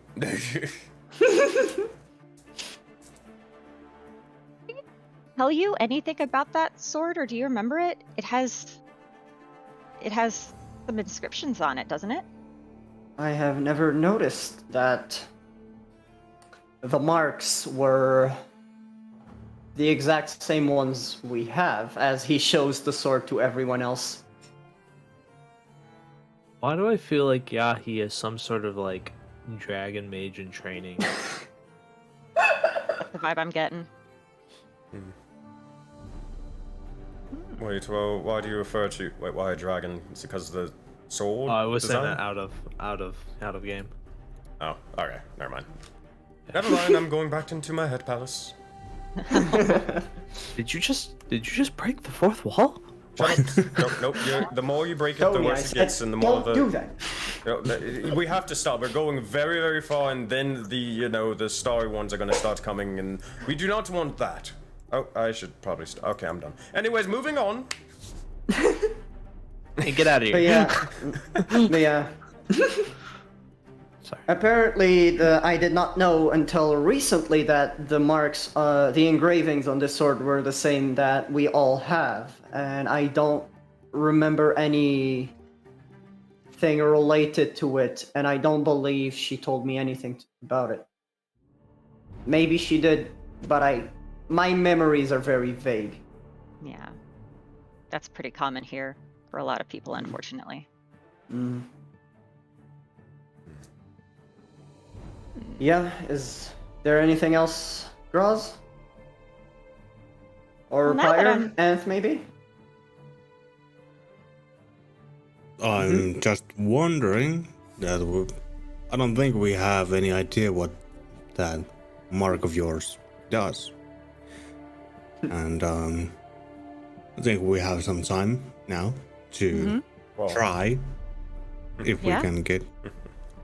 Hey, Anth, real quick. Hmm? Make sure I got that right. Are you an oracle? Make sure I got that right. No. No. Gotcha. Which background or gift did you pick again? Is it pious? Gotcha. Thank you. Yep. Alright, never mind. Oh, that's right. It was Zaman. I got that confused. Should we go on, or you have something to say, Sensei? No, that was it. It was depending on what Anth said. Mm-hmm. Yeah. Well, is there any questions else you had, or? I am willing to try the mark, but I have I have more questions to ask first. I guess we could jump to the next thing. Okay, I think that's the last part. Graz, again. You've been really suspicious recently. What was the whole deal with Ulf? I think all of us deserve an answer. Yes, and I would love to give you one. Unfortunately, there were some consequences for me saying information that, even though Ulf already knew it, I got into a little bit of trouble, and... So, you see yourself in a situation where you are not able to share information, otherwise you will get in trouble. Yes, and potentially you all as well. I think that I can say that is done, and it's all good for now. I checked the box, as far as I'm aware. So, if Ulf were here, he would be able to explain it, but goddamn it, he's not. That motherfucker. Does it have anything to do with the message we received from the Warden Knights? Yeah.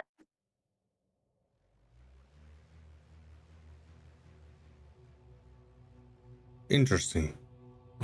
So it's, I guess, also related to the mark from what they said, specifically your mark. They shared that you might be targeting individuals with the purple square. And well, you didn't fucking pick up the phone until later. Anyways, I guess we'll figure out more. I guess we'll figure out the answers in the future, hopefully. All I want to say is I need to be able to trust you guys. I am on this mission with you for my own reasons, and I need to be able to trust you. I need to know that I'm not gonna be backstabbed, and I believe that the first step for that is for me to trust you first. As he jumps down, gets back to his place, and tells everyone, anybody want to ask more questions? Go ahead.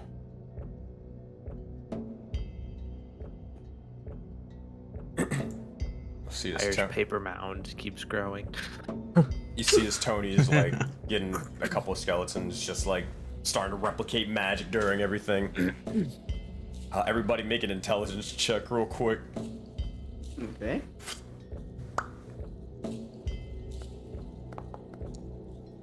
14, 13, 12, 14, 20. Pyre. A pyre, buddy. This motherfucker. Yeah, what's up? This motherfucker right here just literally mentioned they were gluttony. Wait. When? In the message last session. Yeah. When they were talking about Yeah. Zale. Yeah, when Tony went off and was like, blah, blah, blah, this, that, fucking pride this, pride that. Well, gluttony's here, bitch. Yeah. And they're just sort of whistling it around, like, doo-doo-doo-doo, just, you know, replicating the skeleton, replicating little Jimmy over here. What do I know about the demons? Not demons, but devils. Devils, sorry, yeah. Mainly Anth There is a knows difference. more, but I think the general consensus was, and Anth more knows this, that there are 7 layers of hell, and each layer of hell is based off of a sin. So there's a layer of hell for pride, there's a layer of hell for gluttony, a layer of hell for greed, and more. Would I know that the layer is it ruled by an individual? Anth would know that. Depends on whether they want to share that or not. I like out of game. I've kind of been thinking that I'm not sure if if it's better to just go along or potentially poke around and take a risk. I don't. Okay, yes, and there's also a layer of hell for envy. There you go, Raven. So then, so as the paper mound, like, it's growing, like, you guys see schematics, you see like cantrips, reformulations, and like all this stuff, and he goes, "Oh, gluttony. I mean, Tony. Do you have the option to replicate these bullets?" They just deadpan stare at you for a second and kind of a scowl. It's like, could you repeat that one more time? I'm sorry. Yes, Tony. Do you have these? Can you replicate these bullets as well? Oh, of course. They're not magical, are they? I don't believe so. Hey, are these magical? You know, I still need to learn this replication magic. You know, I think if I can get some of this replication down, I can use it to modify some of the stuff we've been looking at. I know you've been taking notes. I know you've been taking. I don't care. I just want to know if I can do these things. You could, but it has to you have to make sure that the bullets aren't magical. If they were magical, then it wouldn't work simply enough. Now, I only know as much about replication as Grim Alice taught me. Sort of shivers for a moment, but I suppose that even what she taught me isn't the sort of... That's only the tip of the iceberg. I'm sure there's more things that you could possibly replicate. Magic items being one of them, I'd hope and assume, but I just have no slight idea exactly how to do that. Exactly. That's why I want to learn and to be able to maybe evolve it, maybe to tinker with it. But I do have a question about replication. Do you replicate a single item, or do you replicate and get like 20 items out of a single replication? Or is it like you have to have 20 to get 20? You would it's more of... Hopefully this answers you. You take one object, and you'll see as they hold up a rock. You take it and you split it in half.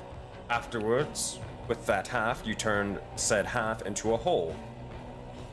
Thus, having 2 rather than simply 1. Gotcha. So it's like a 1-for-1 replication. You have to split an object to get another object. Exactly. So replicating crossbow bolts or bullets, it is possible, but very dangerous for such a little reward. Well, then we won't do it that way. But you know, I think I've figured out some of the propellant or whatever makes it go boom. But I just don't know about the middle parts and stuff like that. I don't know if I have the material or the tools to make those. But, you know, we can see if we can make more of these. We could always go scouting and look to see if we find anything. And then he goes back to his notes. Easy enough. He doesn't write anything about that as he dawns on like what his actual name is. And he just kind of keeps going back to his notes. So, yep, no more questions. Perfect. Wonderful. So, if everyone's said and good to go, Anybody with a passive insight knows that Tony's trying to like, let's go this way, right? Anybody with like a passive insight of like 14 or higher. And I would like to talk to you a little bit in private about these and kind of figure out where you got them and kind of talk a little bit more if that's okay. Oh, absolutely. He's gonna like pull them off and like start pulling, like he pulls like a stack of papers over with him as well. And he goes, Alright. but question, is Layers of Hell, and he's like whispering to make sure, like he's like pointing things, like but not actually pointing to like what he's talking about, but he's like following along on the paper. He goes, Are Layers of Hell ruled by individuals? And he's like sitting there, like just like talking at like tracing like a formulation for like gunpowder, but like whispering something else. Oh, absolutely. Every place is ruled by someone. Oh, gotcha. By chance, we've talked about some of the layers of hell, like, you know, gluttony, lust, you know, that kind of stuff. By chance, do those rulers leave hell for any reason? You have no idea. I couldn't tell, but I do have an idea that we may be close to figuring out that. I should mention, I don't know if you caught it, but, you know, Tony's real name is Gluttony, and it just is too coincidental, so you just keep that in mind. I don't think that's something he wants to be very public, but I thought I should ask you before it gets far enough away from us. And he goes, yes, I see, and I think we could make like a keg of this stuff, and then if we can get enough metal and casings, we can make more. He goes, yes, and he walks back to his like pile of papers, like a little nest. And as you're kind of walking back, you're kind of walking over towards this sort of area, and then you just get almost hit with something happening as the door begins to kind of open for a brief moment. As it does, walk into the door. Not necessarily. The door hits you, and as you kind of back up a little bit, ow, that hurt. You look over and you see an individual emerging inside, and with that, Bimroth, if you could please introduce your character. Hey, Bimroth? Bimroth? Bimroth is muted. Please! You're muted! Son of a bitch! Gonna be looking at the...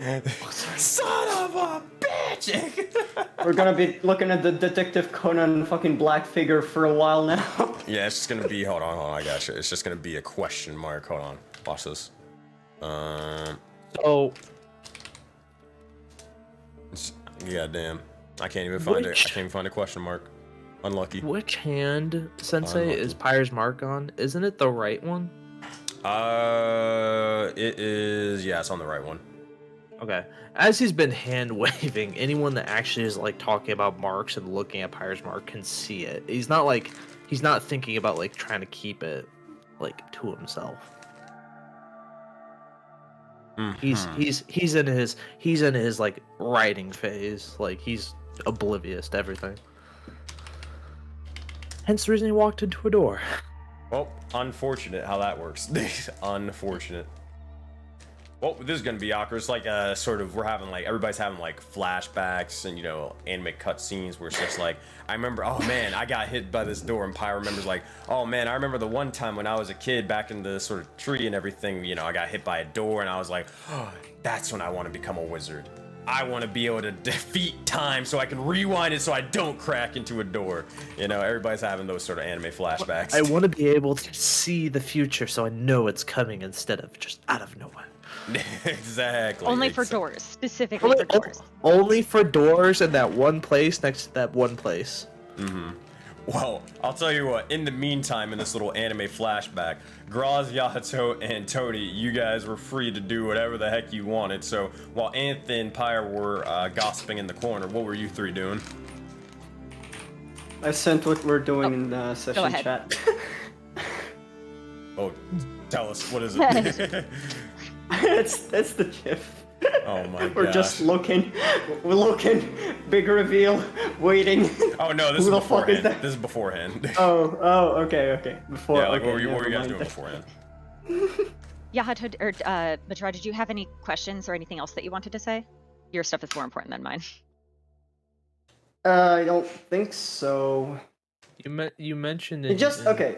chat Mhm. about talking about marks, so that's why I mentioned. the Oh whole, yeah, like, Yeah. You can see it, like Pyre's not actually thinking about trying to keep it to himself.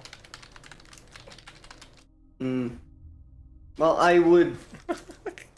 Well, good since now we're done, I would like to, do what Ant said and try and figure out whatever the hell this does. Anyone wanna help? Yep. Okay, let's go to the side then. Mm-hmm. Hey, Actually, Ant. could I ask a question to Tony real quick, right before she walks over? Sure.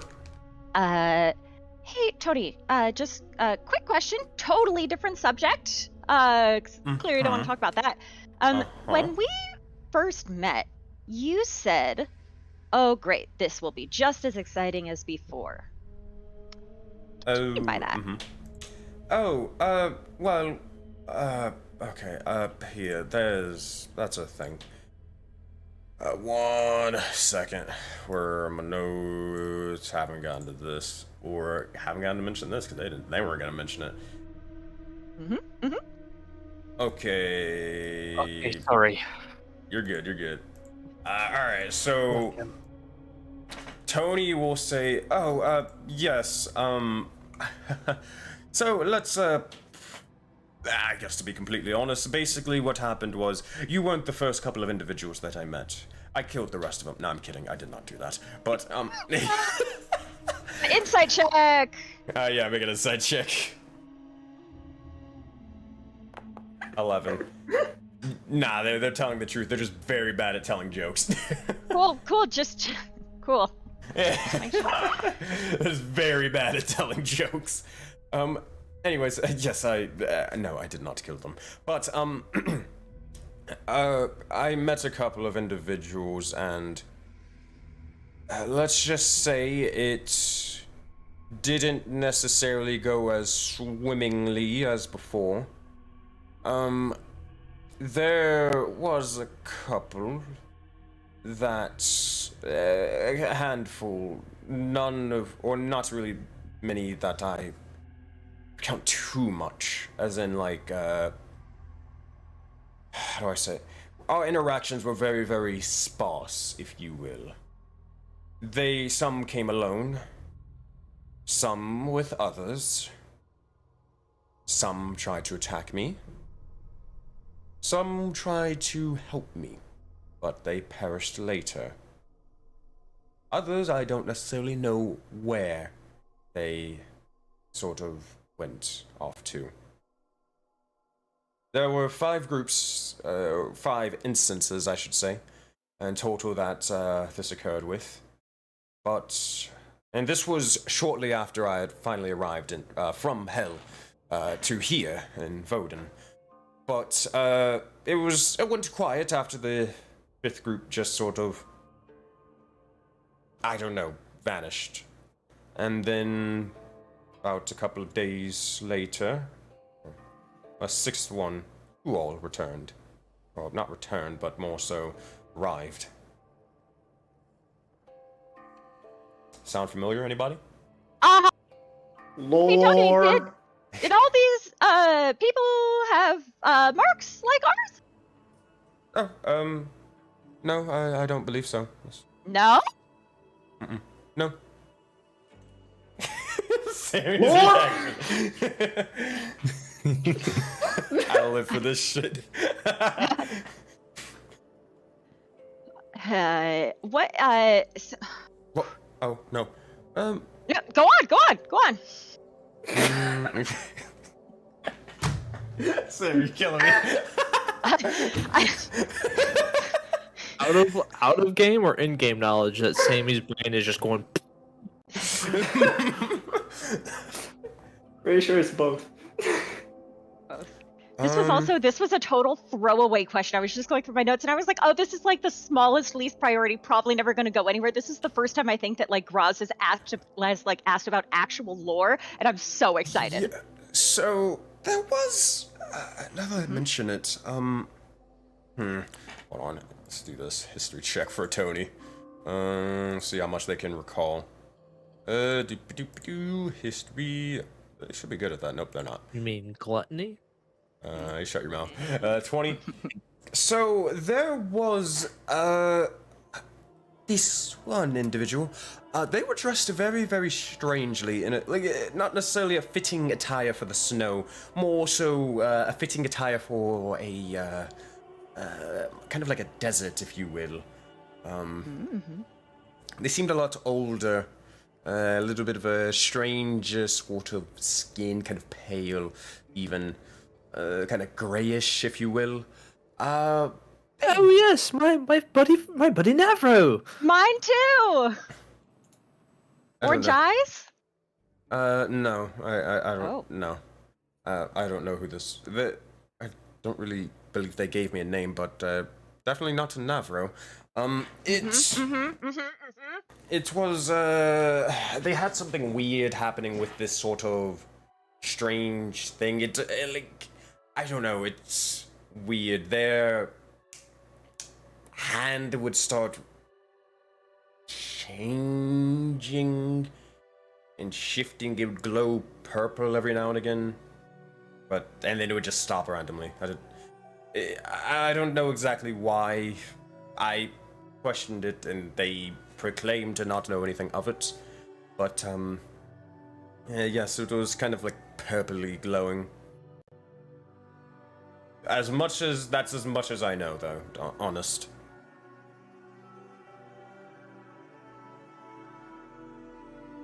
Cool. You remember the individual, the woman who gave the message out? They were in a sort of forest, with the sort of golden-like armor. I believe. I don't know if they gave their name or not. Not entirely sure. Yeah, they introduced themselves as Zura, am I correct? Yes, yeah. That's one. Yes, he had a lot similar armor like that, like sort of fit for that sort of place. I don't know if this is sort of like a trend in Voden where like everyone's wearing like outfits and armors that don't necessarily fit the sort of climate or setting, but I don't know.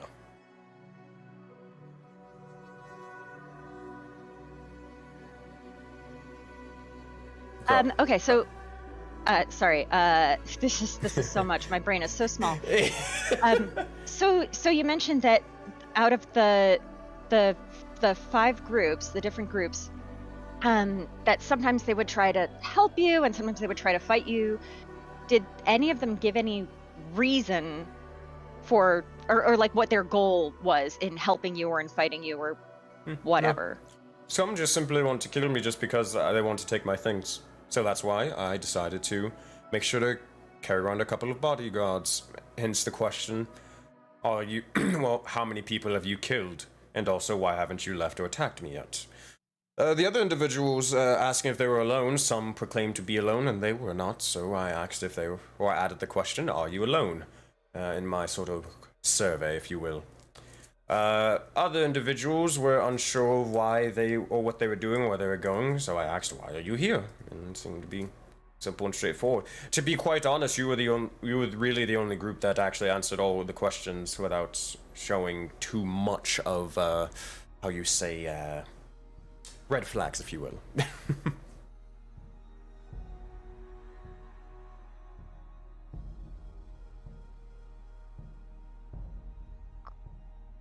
Cool. Thank you for all that. Might have some more questions later, but appreciate you sharing very much. Thank you. And as soon as that happened, Pyre gets hit in the face with a door. All right. Bimroth. As you begin to open up the likes of this door of this strange mill, could you please introduce your character and what they kind of look like? Well, you would see an Asimar with full-blown hair, shiny eyes, scaly amulet around his neck, looking in confusion. He thought it was kind of empty. Just then suddenly giving everyone a warm smile and just asking, "What the fuck are you all here?" As you do so, you look inside and see a ragtag group of individuals. You're pretty certain this place was empty, but as they say this is their first words or first sentence, what do you all, or how do you all respond?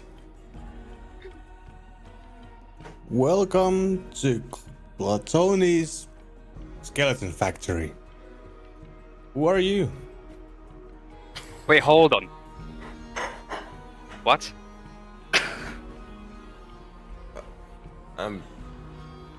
Who is Tony? Alright, so, girls, you remember that conversation that we just had? Time to have it again. Yep. Do you want me to lead the charge or do you want to? Please go ahead, Tony. You are Are you sure excellent you at can, this. actually, you good cop, bad cop sort of thing? Which one do you want to be? Okay, hello, I don't know who you are, but if you could please answer a couple of questions. First off, are you alone? Yes, I am alone. Perfect, wonderful. Girls, do you remember the second question? Is it how many people have you killed? No, that's, whoa there. But Why are you here? Why are you here? Oh, yeah. Okay, cool. Thank you. Why are you here? Well, I was trying to see if there's anything valuable in this place before I make my way back to hell. Oh, Look at that. you're going to hell? Don't say. What a coincidence. That's where we're going to be going. Well, what? Why? Okay, hold on. Wait. We have some more questions. Tony, do you want to go again? Oh, just, hold on. You don't get to ask questions just yet. The next one is, so, there's a little bit, and more intense, but how many people have you killed? Also, am I supposed to be the good cop or the bad cop? Which one are we doing here? So, Whichever you prefer, I can improv. I mean, I think I want to try out the more bad cop thing. That I felt Okay, pretty okay, good. cool. Oh, Okay, perfect. okay, They're having cool. some Yeah. entire conversation. You can hear them, like you can clearly hear them having this, but. You see as Tony sort of scowls at you, sort of folding their arms and sort of tapping their foot. Even though I can hear it all, just still giving them a warm smile.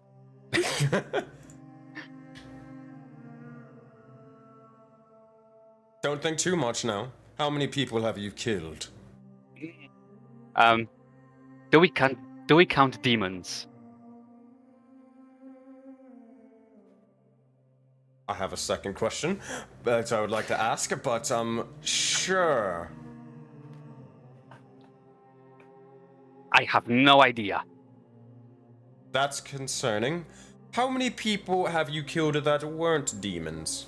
Or fiends, let's just say.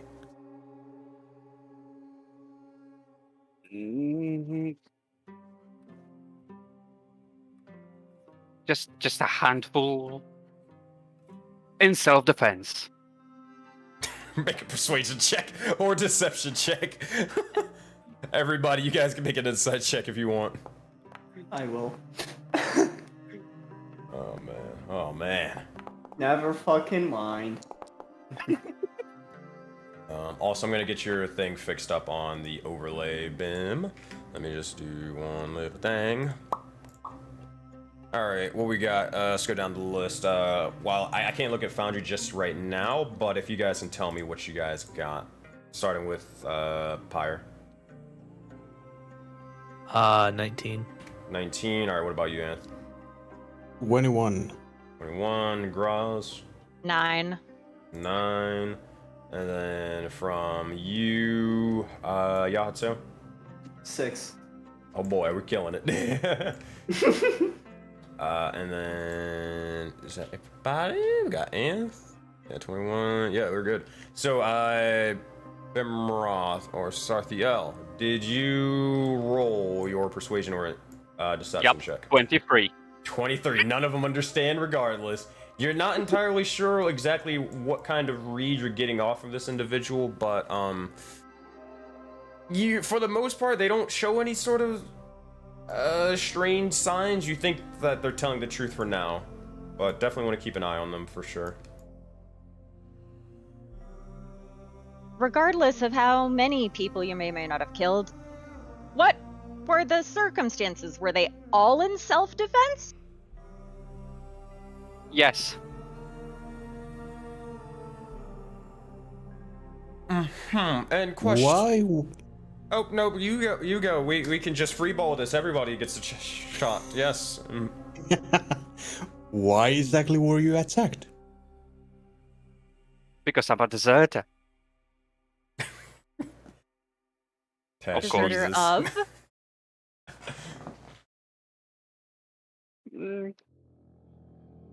Army pledged to find and destroy all demons. Question, just by off chance, is it like demons or is it like fiends in general? Oh, fiends in general.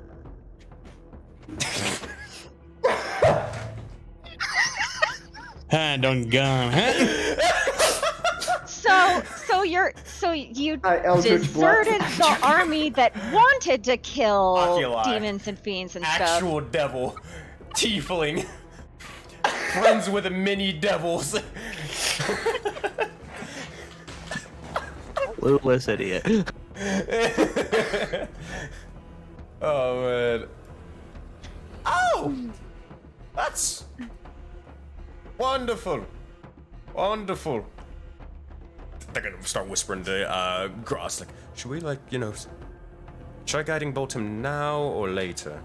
Give it just a minute. But you can look threatening. That'd be good. Okay, so try. you said you're a deserter of an army that wanted to kill demons and fiends and stuff. Did They you still do, desert? though. Still do. Okay, they still do. But did you desert because you don't want to kill demons and fiends? Exactly. Ah! Okay. All right, perfect. Inside perfect. check. Insight Yeah. I won't. Fuck it.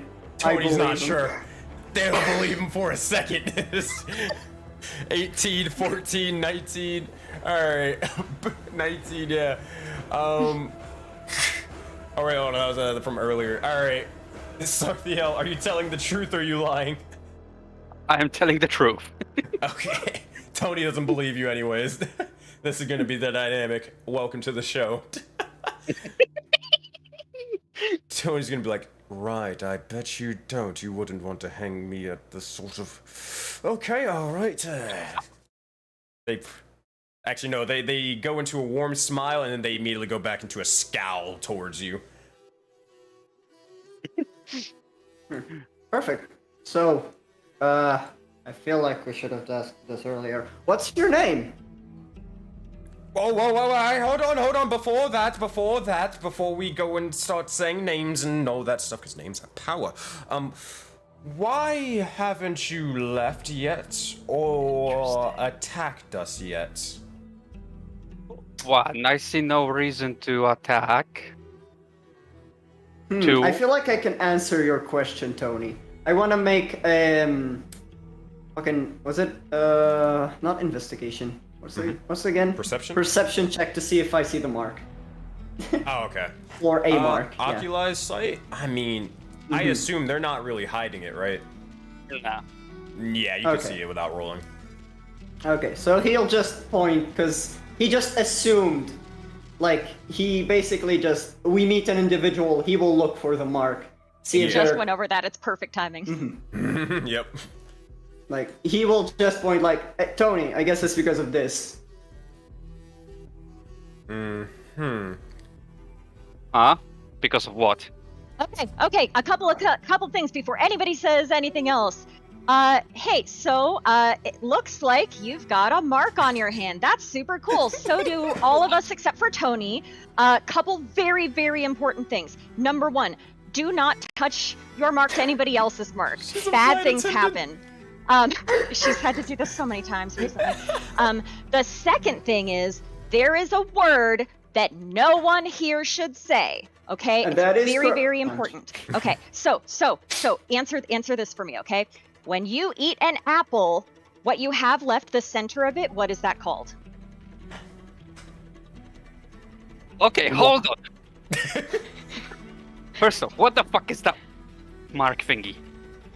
Well, I'll we'll get to explain that, later. but I just want to. This is like really actually important. Okay, so you eat the apple, and what's left?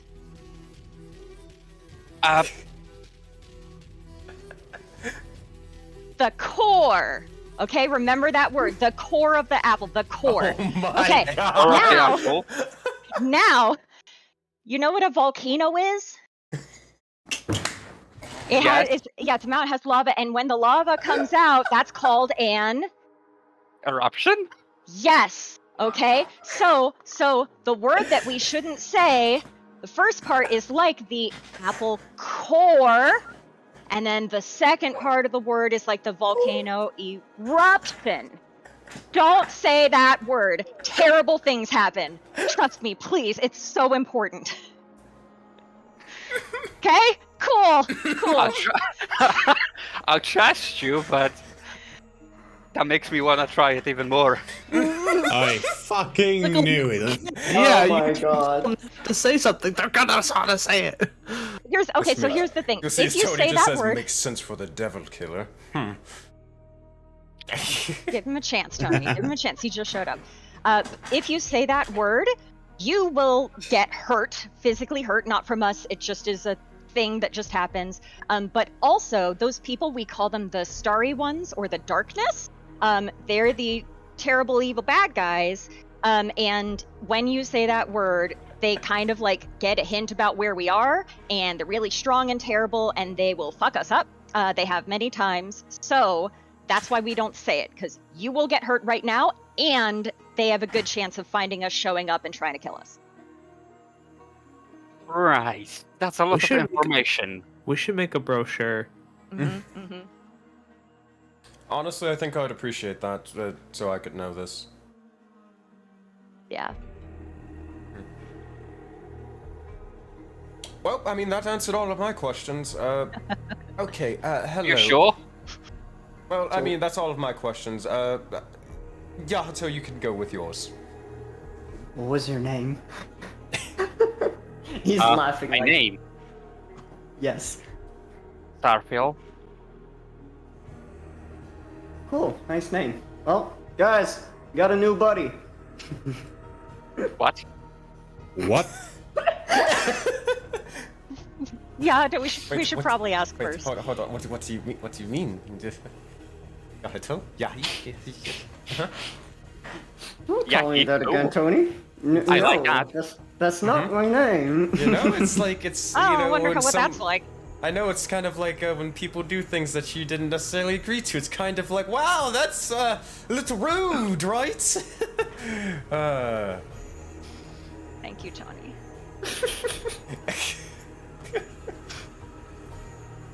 I'm interested. What was the army's name that you say you were part of?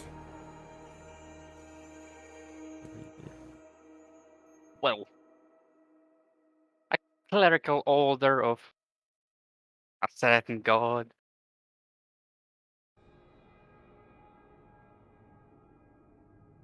Care to elaborate on that? Oh no. Oh no, no. I just thought of something. Oh no. Well, it's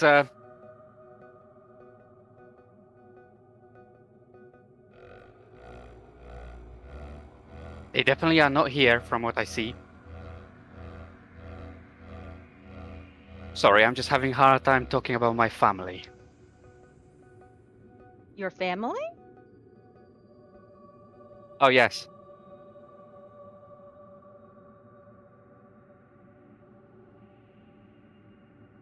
See, Go pretty much on. all of us belong to that clerical order.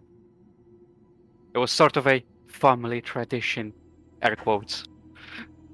And does Pyre know of this cleric group? You'll need a little bit more information before you can figure or Okay. analyze. Okay. We were spreading Heliod's light, decimating demons. And at that point, hey, Nth, make a religion check with advantage. Alright. Oh boy, Kane's like, I pray it's not Heliod or Clothis. So Heliod. God damn it. God. 9. You know this. So Fanax doesn't give a fuck. But Heliod typically doesn't really favor Fanax all that well. They have a little bit of a history, you see. Now, you only got a 9, but you at least know this. Fanax has been a little bit of a pain in the ass when it comes to getting in the way of Heliod. Heliod being, you know, god of the sun, god of order, well, mainly like law and stuff like that. And then Fanax being god of deception, god of trickery. You know, they didn't necessarily, like, it was kind of destined they weren't gonna get along. Now, Fanax, he's never been one to really hold grudges. He's more of the person that starts the chaos and then doesn't really care about the consequences. However, Heliod might carry some grudges, and maybe even their followers might carry grudges if they really care that much. Then that's like true zealots. Not necessarily an average Heliod worshiper, not even close. But, yeah. Hey, Sensei. Mm-hmm. Out of game question. What was the god that the Keeper cast was when Pyre used True Sight? Well, say that one more time, the first part. So Keeper Cause and True Sight. When Pyre used True Sight on Keeper Cause, was it Fanax? Who was it that he was? It wasn't Keeper cast, it was Keeper. Or like And the it was- Keeper, and all that. Yeah. Cause. It was Cause, which yeah, is Kaz. basically, Yeah. You saw a heavy sort of, what do you call it?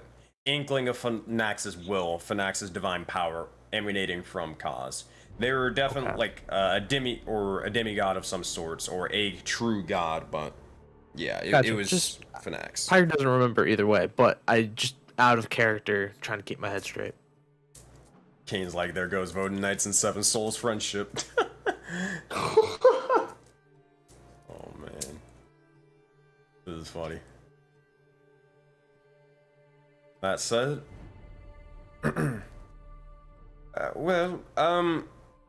so is there a reason you mentioned why you haven't attacked us yet? But is there a reason why you haven't left yet? What were you seeking to do here? Why are you here? The reason why I'm not leaving is because you keep asking me questions. Slightly mocking Tony. Fine, fair, very fair. Fine. Even though it's probably against my better judgment. You'll see as Tony's gonna take the initiative, they're gonna walk over and just say, well, hello, Sothiel, I am Tony. Well, you can just refer to me as Tony. He'll extend a hand towards you. We'll shake his hand. As you do, it's a little tension, but they'll back up and wait for the others to introduce themselves. Is Those are that nice earrings. Oh, thank you. That's actually a wonderful necklace. Wait, hold on. Don't you try to butter me up. Hey, Thank hey, you. Tony. Hey. Alliance, right now, temporary at least. Okay? Fine. Very well. Sorry. You're okay. And those horns. They think about saying something, but they don't. Groz will extend her paw without the mark. I'm Groz Barbarol. Hello. I don't know how to say it. That's I'm okay. afraid. I'm even afraid to attempt to try and say it. I appreciate you saying that. That's okay. My sister called me Groz, so you can call me Groz too. Can I try at least? Sure. Gross water. That's very close, actually. Well done. Yeah. Oh, See, I knew the rest of you guys were just being lazy. Well, Nice to meet you. Yeah. Tony, no. She looks at everybody except for Tony. Tony has tried very hard. Yes. I didn't even swear to the gods, but if I could. You tried, Tony. You did a great job. Fire throws a piece of paper at Groz's head. Just. Ow!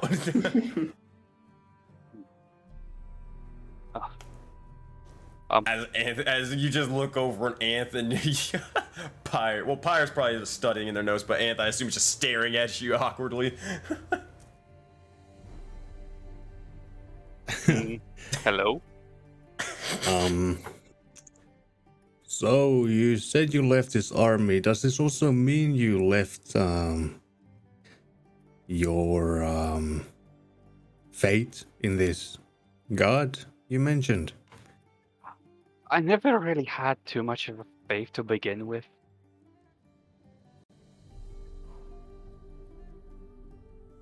Great. Tony's gonna start writing stuff down, scribbling immediately. There is potential, but not much. Anyways.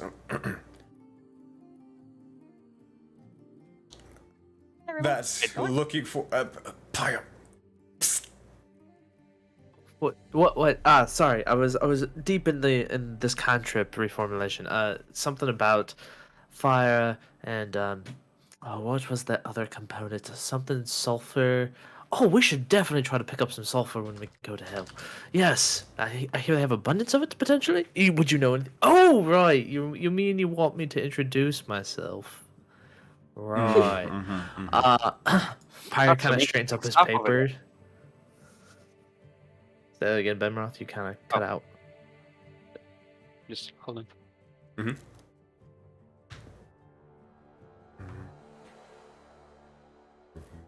Hell. Oh, Tony. By the way, you. Okay. All right. That's some interesting stuff you're working on there. Yes. It was the idea of some containment magic. Kind of. There was unfortunately, you just missed them. There was someone that traveled with us that was able to kind of siphon some energy from these crystals we found here, and I thought, what application could there be? So I've been trying to figure out first of all, these bullets that my companion Anth has, and then B, also can I imbue my spellbook to help it out? But then also, can I store magic the same way the crystals do? And can I use them? Sorry, yes, there's just a lot of research and some things other as well. But hi, my name is Pyre. As I was overhearing you're part of this group, and I'd kind of like to learn more about it. And I like to be a wealth of knowledge and learn as much as I can as I travel. And as you hear that we're dealing with some infestation of some darkness that I would like to research and to figure out how to remove.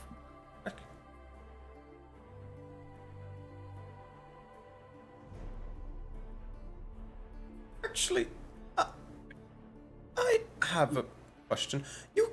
I don't want to get too personal if it's anything like that, but you mentioned that you are going to hell and not leaving hell. Now, I Yes. mean, I'm personally love hell. I love it. But, Aren't you from there? You kind of look the part. Wow. born but not raised there. Anyways, yeah, so, question, like, why, I mean, hell is also a very rough place, it is, especially to individuals who, you know, aren't necessarily fiendish in nature. Why exactly would an Azamar want to go there? Like, out of curiosity.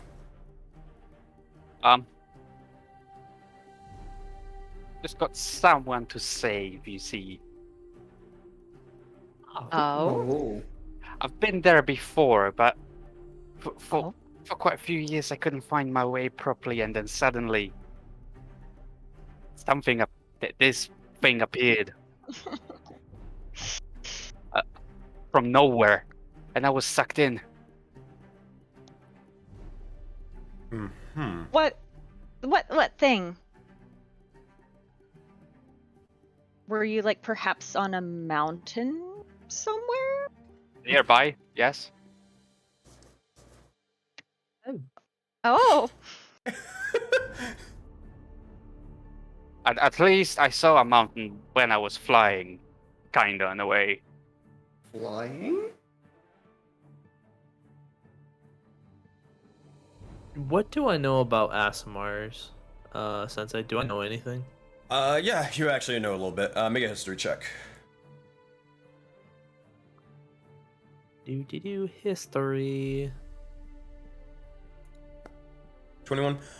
You've met a couple in your time from where you were originally from. They're mainly because their ability to have flight, so they were natural individuals to kind of reside there. Now, besides that, Ismar, again, they're the basic, if tieflings are, you know, related to devils and fiends and all that stuff, but mainly devils, then Azamars would be, you know, referring to the likes of angels. And all of that sort of celestial nature and more. You don't know much of them, but you definitely heard of them. You know that, for the most part, they're humanoid and more. They just have divine ties, typically. Gotcha. Is there anything specific you're trying to know, or? Just kind of the general, because Pyre in character doesn't know that this individual is an Asimar. He just knows it's a very angelic. So. Oh, they did? Oh, Yeah. I missed it. So just kind of figuring out like Asimar, like what they stand for, like what does it mean to be a deserter and an Asimar kind of thing. Like just kind of trying to gain a little bit of knowledge of like correlating what he's saying and that kind of stuff. Mm-hmm. Or they are saying, sorry. So, okay, cool. That's said. Oh. So, while flying, I saw a mountain. Although it was not voluntary flying, I just fell into a massive heap of snow after. I think that's called falling. Thanks for You are right there. Absolutely correct. So, there is a portal to hell on a mountain, that was created by wild magic a few months ago. So yeah, that's what. So we also have a mission to hell. So does Tony. We kind of teamed up. You mentioned rescuing someone.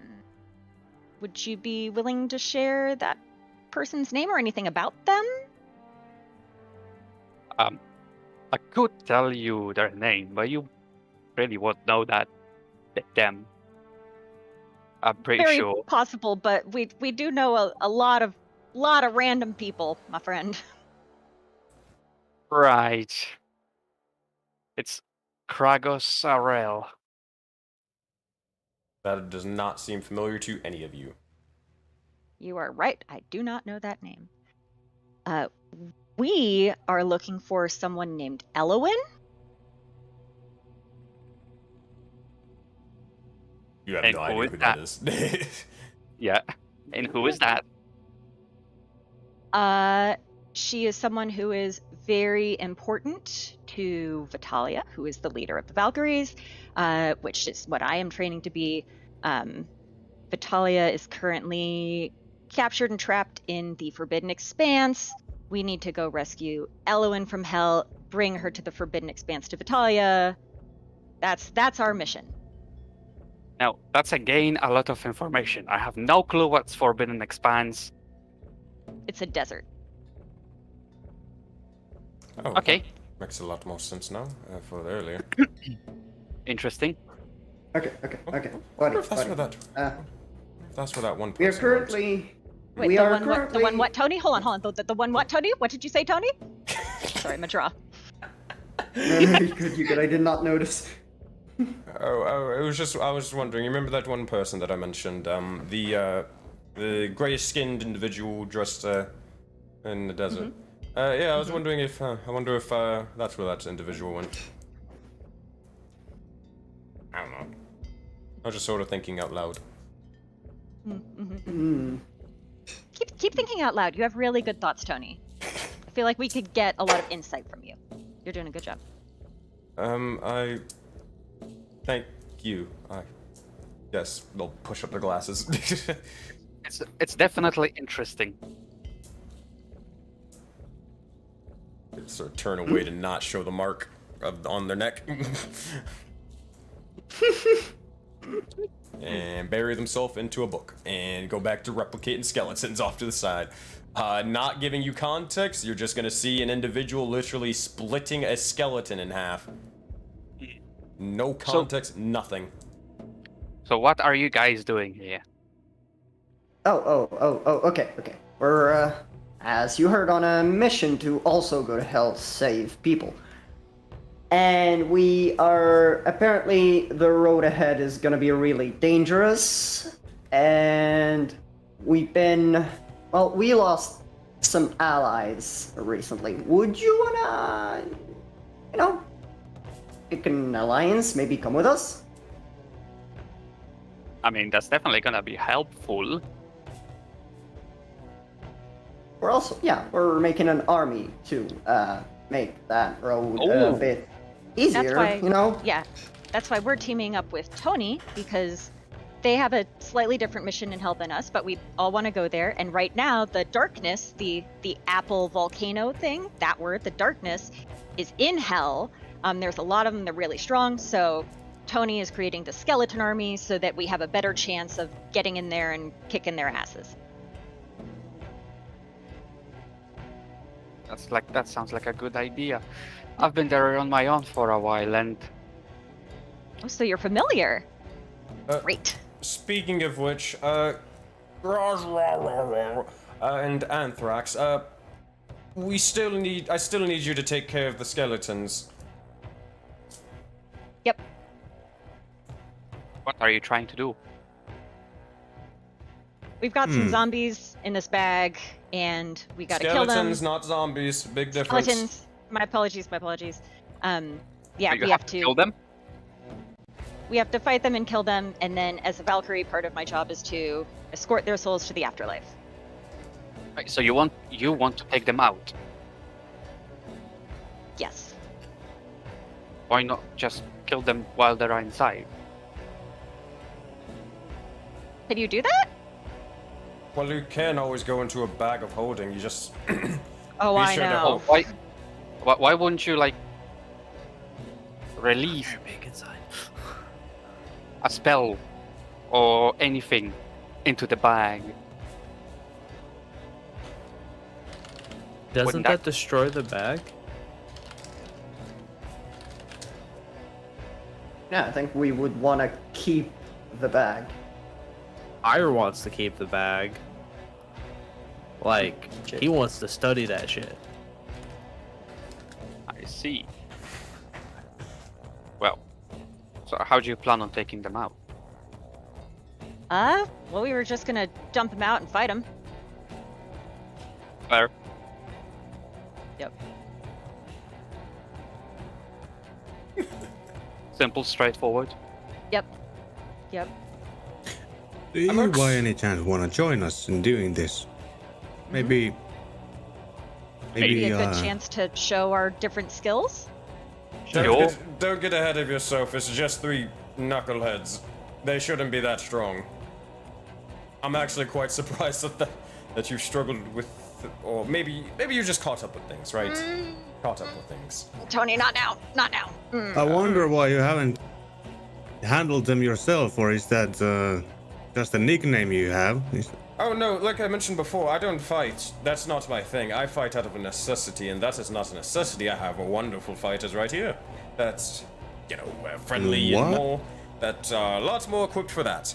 Especially one of them. They'll probably decapitate me, and I don't want that. So I would prefer if you do it. Or well, not decapitate me, but take them out. Sounds like a fairly necessary job to do. So I take it you're the smart one. Looking at Tony. More of I keep track of a lot of things, but I believe when it comes to a battle of intelligence and wits, I believe Pyre would have me beat on that. They're a very, very fast learner. Pyre's deep in notebooks. Like you just start I think we lost Bemroth. Oh, yeah. We lost someone. No, we lost We the lost draw. the draw. Oh, shit. But you just see like Pyre, like the pile got too big, so now you've got like Pyre stacking notebooks and like papers, and it's like he's starting to like build like a castle around him. You guys have left him for like probably like 20-30 minutes to his own devices at this point.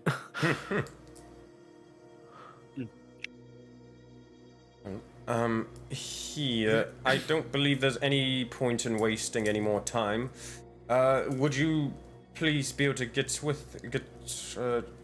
forward with that, and Pyre, we could continue your training so I can finish this last sort of spell for you. Ah, yes. Hopefully I don't struggle as much as I did before. I'm sure you'll be fine. Also, to answer your question, yes, I will join you since I would like you to go to hell with me.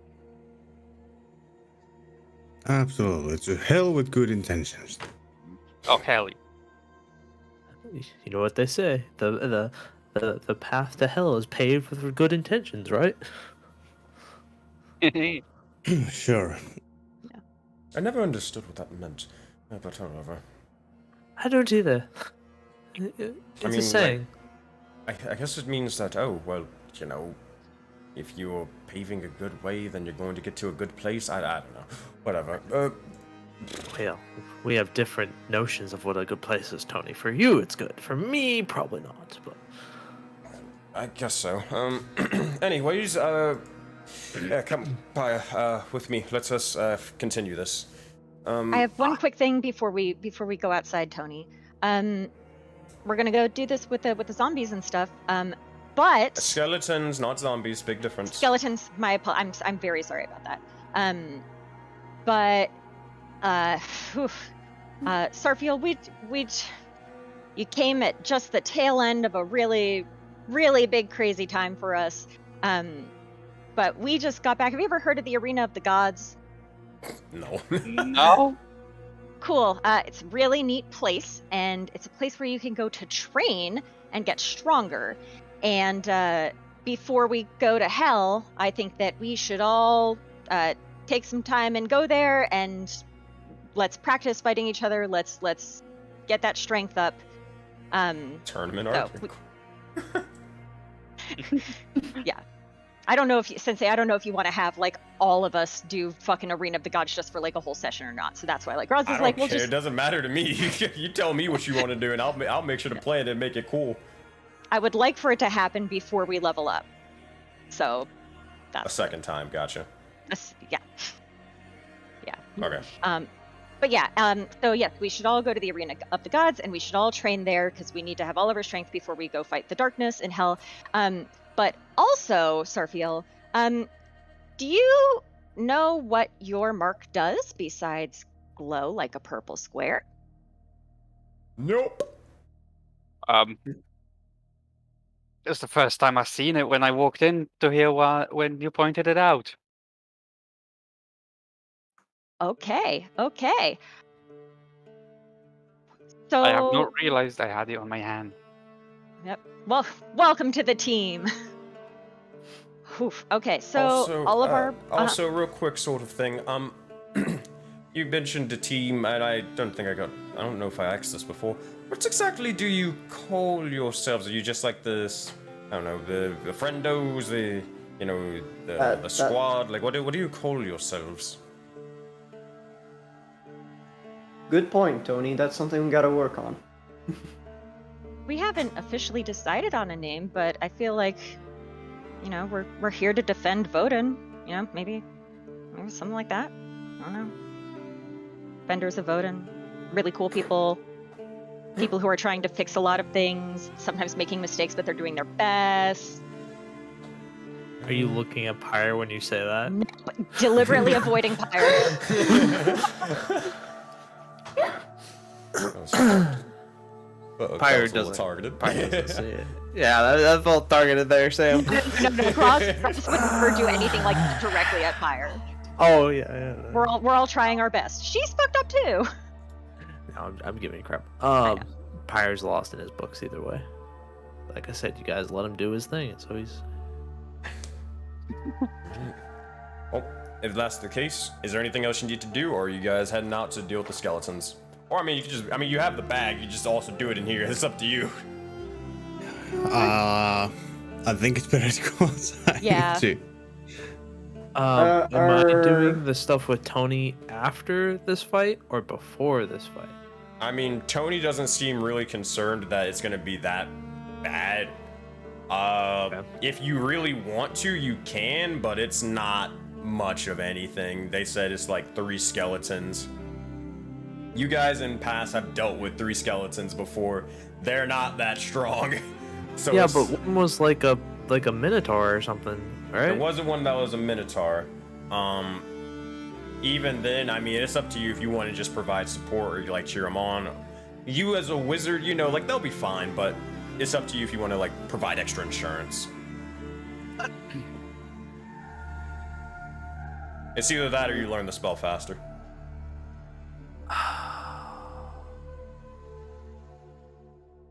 I basically tell them if they need help, shout for it. I think that's the best way to do it. Okay. Yeah. If okay, so only Groz and Ant are going. Anybody else can come if they want, but Yeah, we I are was gonna going ask, with. you could Sarkiel. stay here, learn the spell. I Yeah. have nothing else to do. I could go join and. I would like to now actually use Bardic Inspiration on Sarkiel and say, no worries, we got the army man on our side. As you do so, you say this, and for some strange reason, you watch as this bits of, I don't know, you just feel a little bit more motivated. You feel inspired for a brief moment in time as a bit of arcane magic begins to sort of outline you and then begins to fade off along with the rest of the factory and mill. Ooh, you have them magical words, don't you?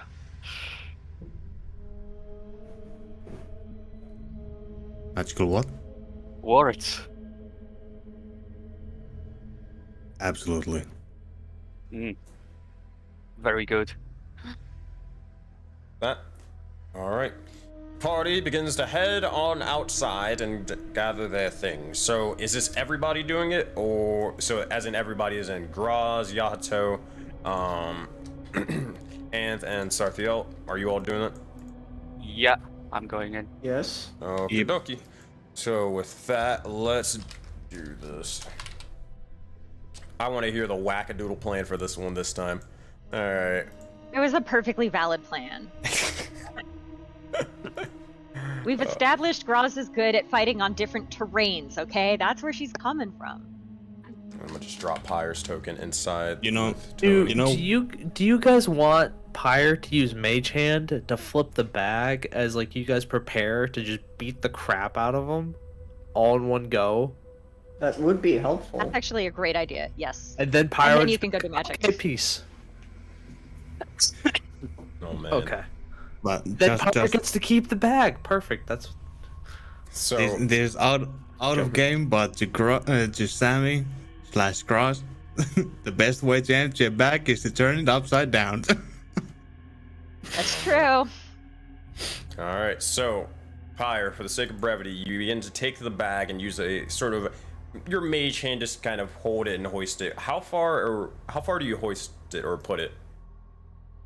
So I do more. So mage hand has what, 30 feet of range?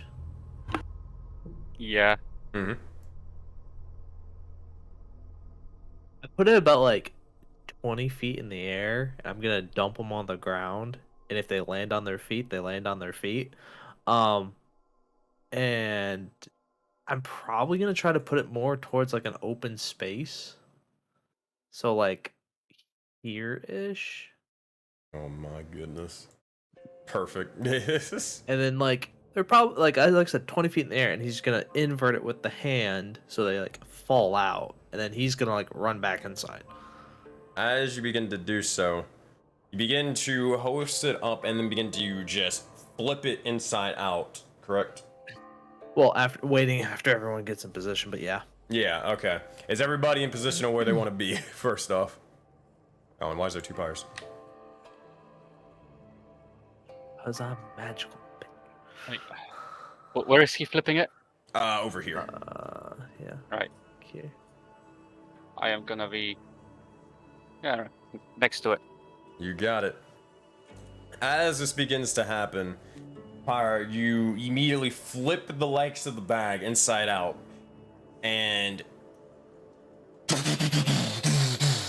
immediately you see crumbling out just a flash of white and black as I gotta make some dexterity saving throws as you plummet them down 20 feet into the ground, smack dab into the snow. You hear or you watch as a large sort of a snowy explosion begins to form, as the weight of these individuals is definitely a lot heavier than you expected. Alright, dexterity saving throw. He will succeed, so he'll take half damage. He will succeed, he'll take half damage. And then, oh god. Alright, this guy, saving throw. He will succeed, he will take half damage. Pyre, if you can, roll 2d6 for me.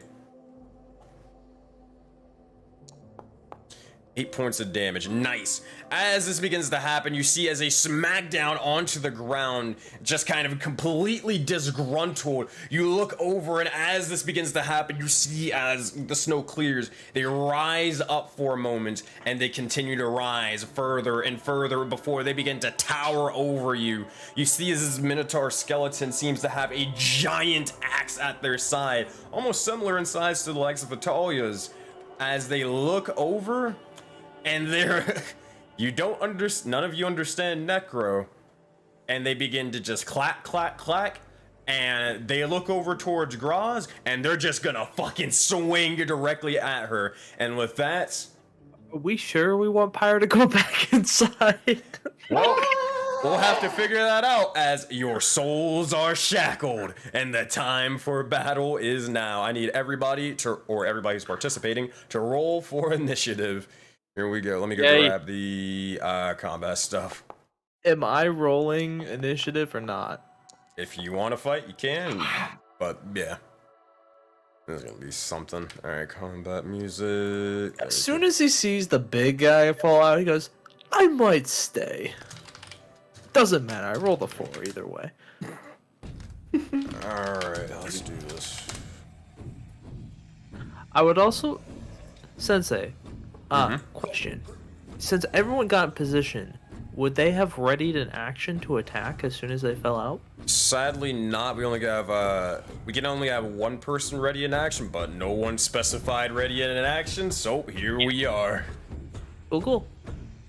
Alright, so I'm gonna roll for the skeletons. We don't need to worry about initiative and all that. It is whatever they roll is whatever they roll. Oh boy, these skeletons are ready for it. Time! They're rolling high. Oh no! The good news is the Minotaur skeleton did not roll that hot, so. Alright, they take 4 Getting points flashbacks. of damage. They take 4 points of damage. They take 4 points of damage. Alright, everybody Let's good to see. go? Everybody's rolled initiative? That's 4, so they have like. Yeah, they have a lot of health there. Let's do this. All right, combat begins. Top of the round, we have the likes of the skeletons, 2 of them first, and then we'll have the likes of Anthrax, then Sarthel. Afterwards, Groth, then Yahato, then the Minotaur skeleton, and then Pyre if they want to join in. But first things first, you'll see as the individual is going to, or just unleash a massive slash over towards eeny, meeny, miny, mo. Well, this one's gonna hit Auroraverse, so this one's gonna hit you, Sarthiel. As they rush over, they just see as the time for battle is now, and they just stab out towards you. One attack roll. Let's see what happens. Short sword. 23 will actually hit somehow. They're rolling freaking ridiculous. You see as this one is just drops down, goes into a fight, and you actually are almost completely thrown off guard for just a brief moment in time as they slash and they cut a little bit of your cheek, drawing blood, but you're perfectly fine. You're ready to go. Seems to be that this will be a little bit of a challenge, but we'll find out in a bit. Next up in initiative, we have this one. The closest individual to hit is going to be Yahato, so they're going to, same sort of thing, just slash out directly towards you, towards your face. Short sword attack, that's going to be an 8 to miss. Nice. How do you deflect this, Yahato? How do you defend? He'll just like move his head as he stabs like on the side. Easy enough. As this begins to occur, that is their turn. Next up in initiative, we have the likes of... oh, yeah, they're gonna reposition a little bit, but that's it. Next up, we got Anth. What you got for us? I will be using my gun. Got my gun. You know how it is. It's honest living, honest work. Yeah, just before firing, it's like, fire, pay attention how this thing works. And you will fire at the Minotaur. All right, Minotaur. Minotaur. If you roll a 1. 17 to hit, 7 points of damage. A huge bang begins to emanate from the likes of your gun. It echoes across the entirety of the forest as it strikes them almost completely into the shoulder, almost blowing their entire arm off. That's your attack. Do you want to use anything as bonus action or anything else? I would like to use my psychic blades, hoping that they are not immune. To add that. I believe not. Let me make sure. I don't think. No, they are not. You're fine.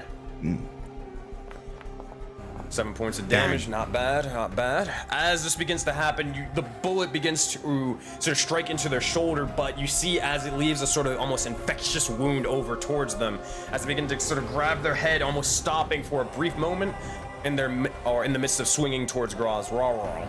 Anything else for us, Anthrax? I think I will use my bardic inspiration on the bear lady over there, Thanks, bud. and just grab the bull by the horns, and you'll be fine. See as the skeleton looks over towards you. It just like give you the meanest side eye. But go ahead, Sammy. What was your question? It's Bardic Inspiration is 1d4? D8. 1d8. 1d8. Oh, damn. For attacks and saving throws? Or just one? Sorry, remind me. It's been a while. I think it's at least attacks and saving throws. I'm not sure if It's attacks, saving else? throws, ability checks. I don't think it does damage, but I could be wrong. Oh, you actually can, because there's the optional features give you that addition too. So if you want to, you can add 1d6 to your damage. Cool. Nice. All right. So, Anth, is that your turn? Yep, that's my turn. You got it. Sarthiel, what you got for us? As you're sort of slashed and a little bit of blood is drawn on your cheek, it's your turn to give him back hell. Yep. I'm gonna quickly reposition myself and start attacking the small skeleton. You got it. What do these Shreks look like? Like pretty much like Saiyan Dragon Ball strikes, you know. You got it. Rushing in. Rushing in, just immediately pummeling them down with the first 2 attacks. Let's do it. 23 to hit, 9 points of damage, and hey, guess what? They're vulnerable to bludgeoning damage, so that's a total of 18 points of damage. How do you want to kill them as you just pummel them into the dirt? Just straight punching it through the head, through the skull, shattering it to pieces. As this happens, you see as they are rendered almost or rendered into a heap and a mess. They're still usable for the likes of Tony's needs, but they are eviscerated for sure. That is your first attack. You do have a second attack though. How tall is the? Bro, this motherfucker's like 12 feet, 14 feet tall. He's a big boy, big boy.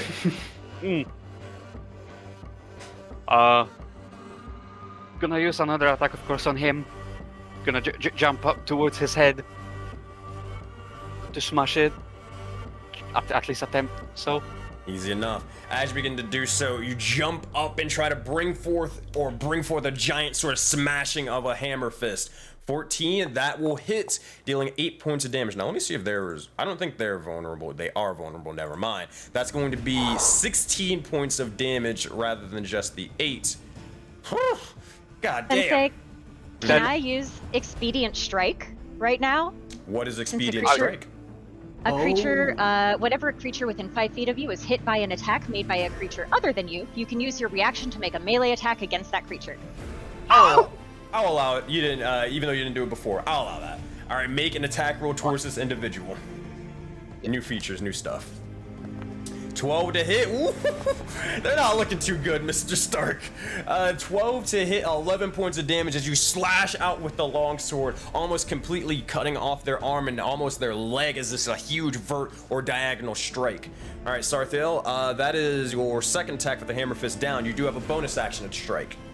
Flurry of blows. Oh no, never mind. Make that 2 strikes. It's a buy one get one free special. See what you got. Oh, Exactly. it's a monk. Yup. Gotcha. 10. However, this one will miss. You see at this point as they're I sort have of. inspiration, right? You do. Roll a d8 if you want to add it. I do. That's a big 18. All right, here's what we're gonna do. Roll a d6 plus 4, and I'll do the rest. Yep. 9 points of damage. That's gonna be a total of 18 more points of damage. Jesus. They're already dead.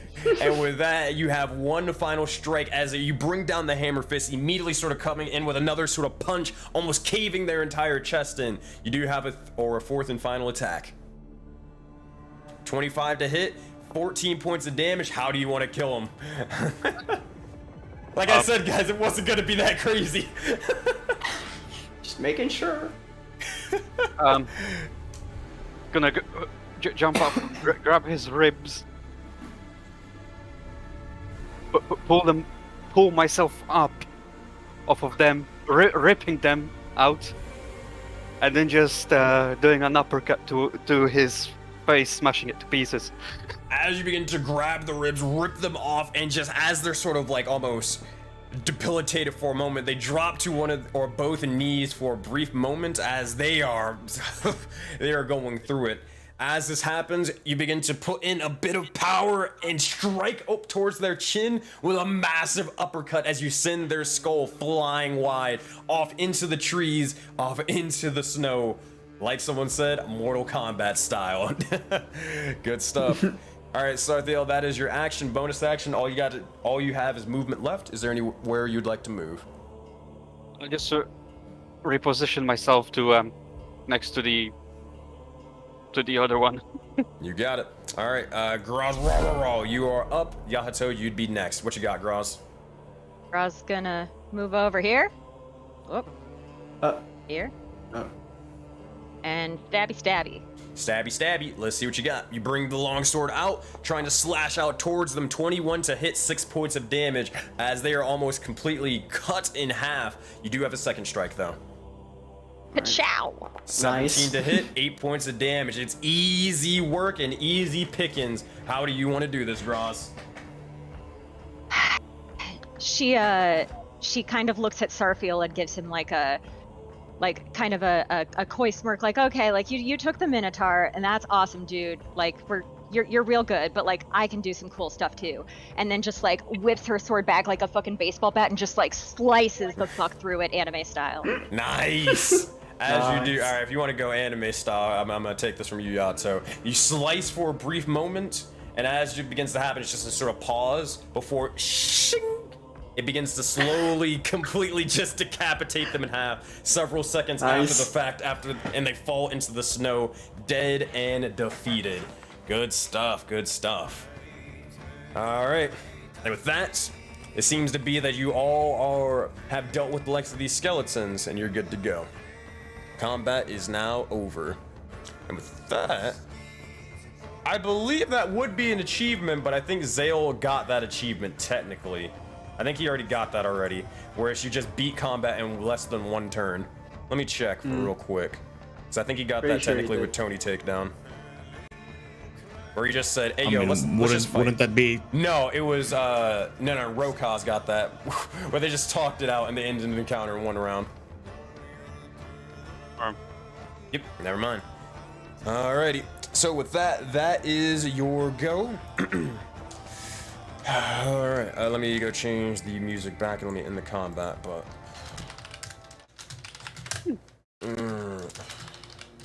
That was easy. That was really good. You did a real good job. That was a great swing there. Oh, thank you.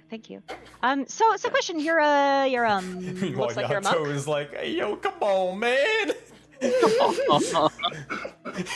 just ready. He just still has his sword sheathed, and like Verge is just like, what? So what do I hit? Oh no. Need more combat. No, I'm joking. He would just he would just like in reaction to the slow, like delayed, like decapitation, he would just look at girl and be like, nice one. Later.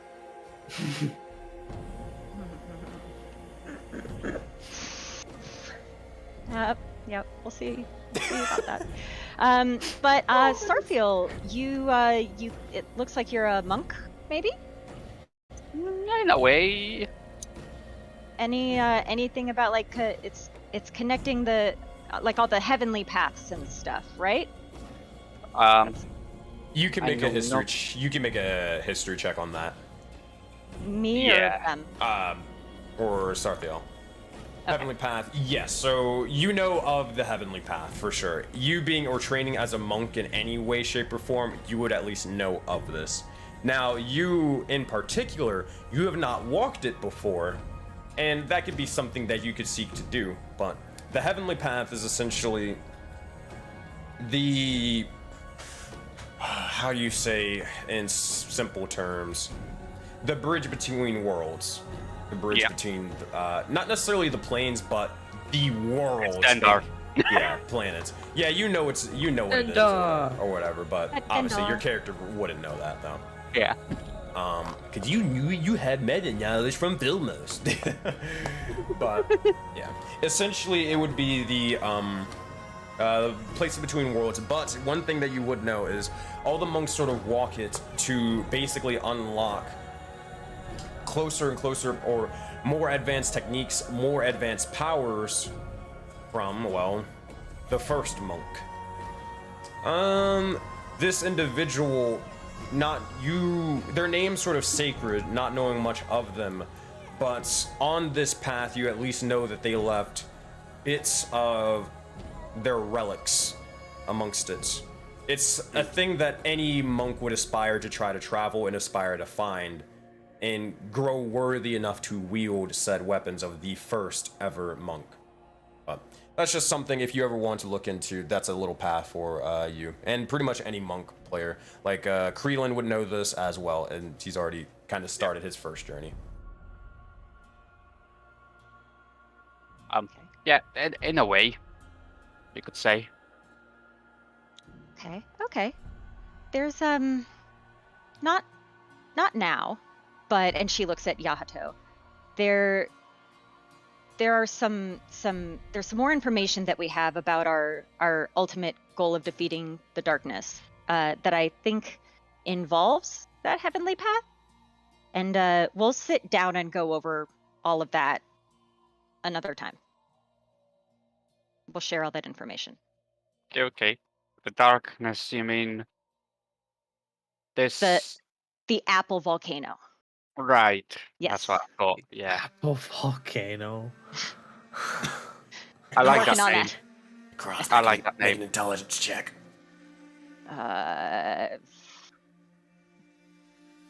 Intelligence check. You look over and like as you're having this fantastic conversation, you look at the bones and then you're like, oh shit, I haven't ferried them yet. Yes. I would like to ferry the soul, Sensei. It's okay. Cool, fantastic. All right. Valkyrie in training. Valkyrie in training. As this sort of happens, you look over and hold up. Yep, I figured. You begin to gather all of their bones and more and try to God damn it, Ulf is just freaking out in chat. In like the Discord chat, but you gather all of their bones and you gather their weapons, and as you begin to do so, are you using Speak with Dead? Yes. Gotcha. All right. Oh, wait, hold on. One moment. Yeah. No point in grabbing. I'll just use the same tokens, but Yeah. That's just for representation. You'll see as a strange sort of wispy image of all three of them begin to slowly form. Separate, but all in differing shapes and sizes. The one towards the right you'd see as they were, or it seems to be an elven soul. One of sort of Fey lineage. The one towards the left, you'd notice them to be more of a humanoid sort of lineage. And the one in the center you'd see as they are one of, well, clearly Minotaur lineage. If I can get their token to basic reform, that'd be wonderful. They are not dead. Stop it. Please. This new module is a little bit wonky. I don't like it. I'll fix it later. But boop and boop. As this begins to happen, you see as they slowly begin to breathe forth as the air begins to get almost pressed into them. As this happens, they look over towards you all, looking over towards Graz as you complete the sort of ritual to speak with them. And with that, you see as here, this is what they say. One moment, please.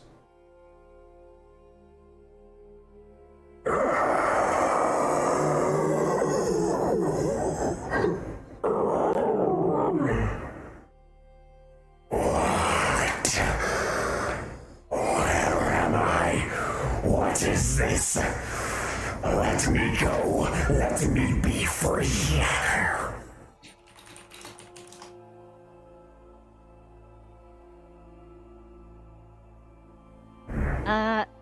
Out of game, Sensei. Like, did you? Are we like legit asking them questions, or is this part of the I release your soul Part to of the go thing. do its You thing? know that. Okay. Yeah, that's the Sammy didn't know. Grouse would know. Yeah, you're good. Okay. Your soul is now free. You can go wherever you need to go, wherever you're out of character. Because they died in battle, do they like automatically have to go to Valhalla, or like if they No. believed in another god or heaven? You Okay, decide so that. You decide whether they are worthy enough to go to Valhalla or not. It's when you put it that way, it is a messed up sort of thing, but I mean it is what it is. And you as a Valkyrie, you'd have to make sure that you only pick the, the warriors who would be defending the gods, Mhm. Like, it would be something that they would have to kind of earn. It wouldn't be a thing Yeah. of like, oh yeah, you go to Valhalla, you go to Valhalla, no, definitely not. Yeah. That would be a travesty. Yes, that would be terrible. Okay. You are now free. Your soul can go to whatever afterlife you believe in.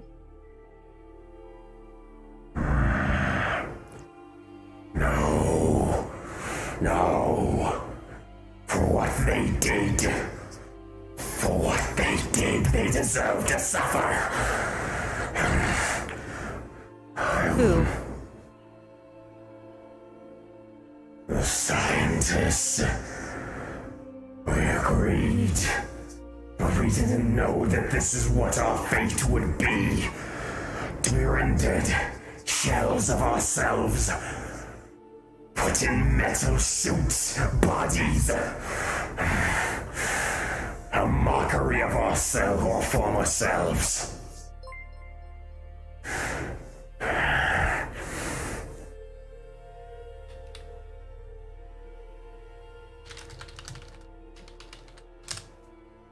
That's it. Anybody, if you wish, you could. It is a modified version of the spell, so anyone could speak if they wished to.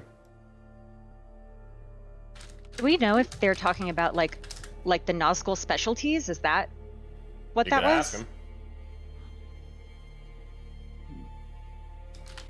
When you say metal bodies, do you mean the Nazgul specialties? You'll see as the elven individual one will begin to shudder heavily at the mentioning of them before saying, Yes, that is them. Yes. No, please, no, not again, not again, no. Don't fear. You're safe now. Your soul is free from that. You are not condemned to that any longer. We were the first. We were the first of them. They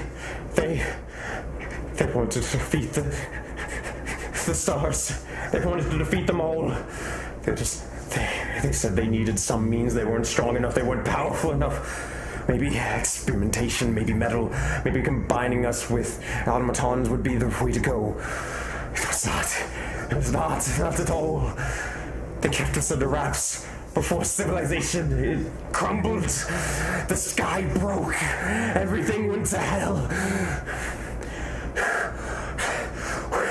They did awful things to us in that world. I don't want to go back. Not again. I will not rest. Until something or that wrong is righted.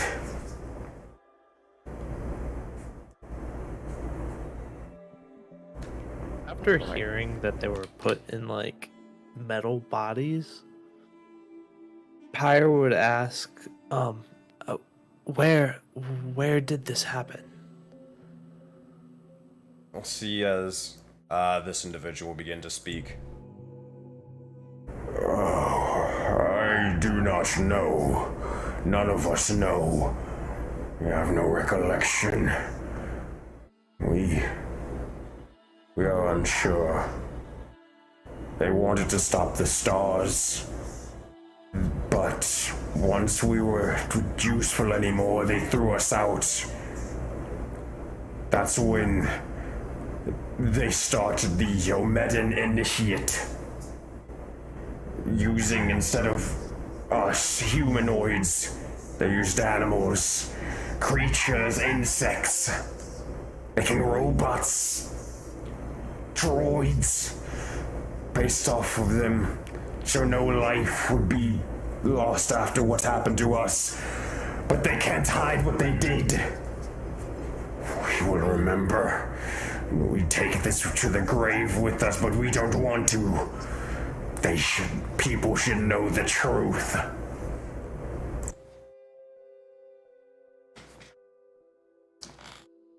What if we could spread that truth? What should we tell everyone?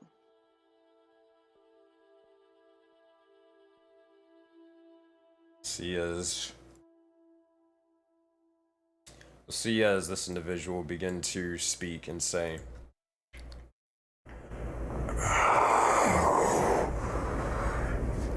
Tell them that Nazgul specialties is not to be trusted. They are not to be.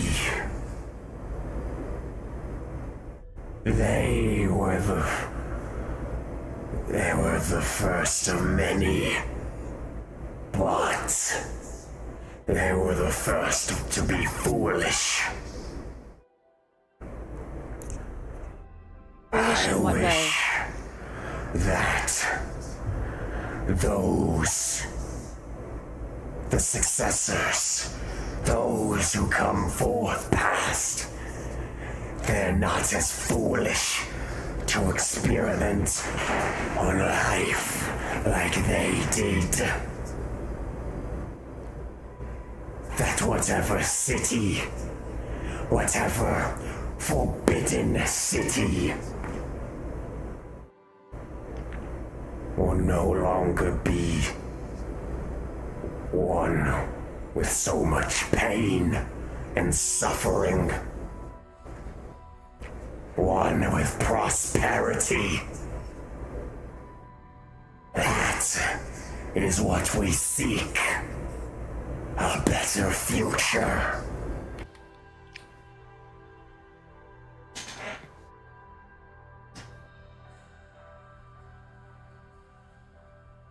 A better future for everyone is our goal as well.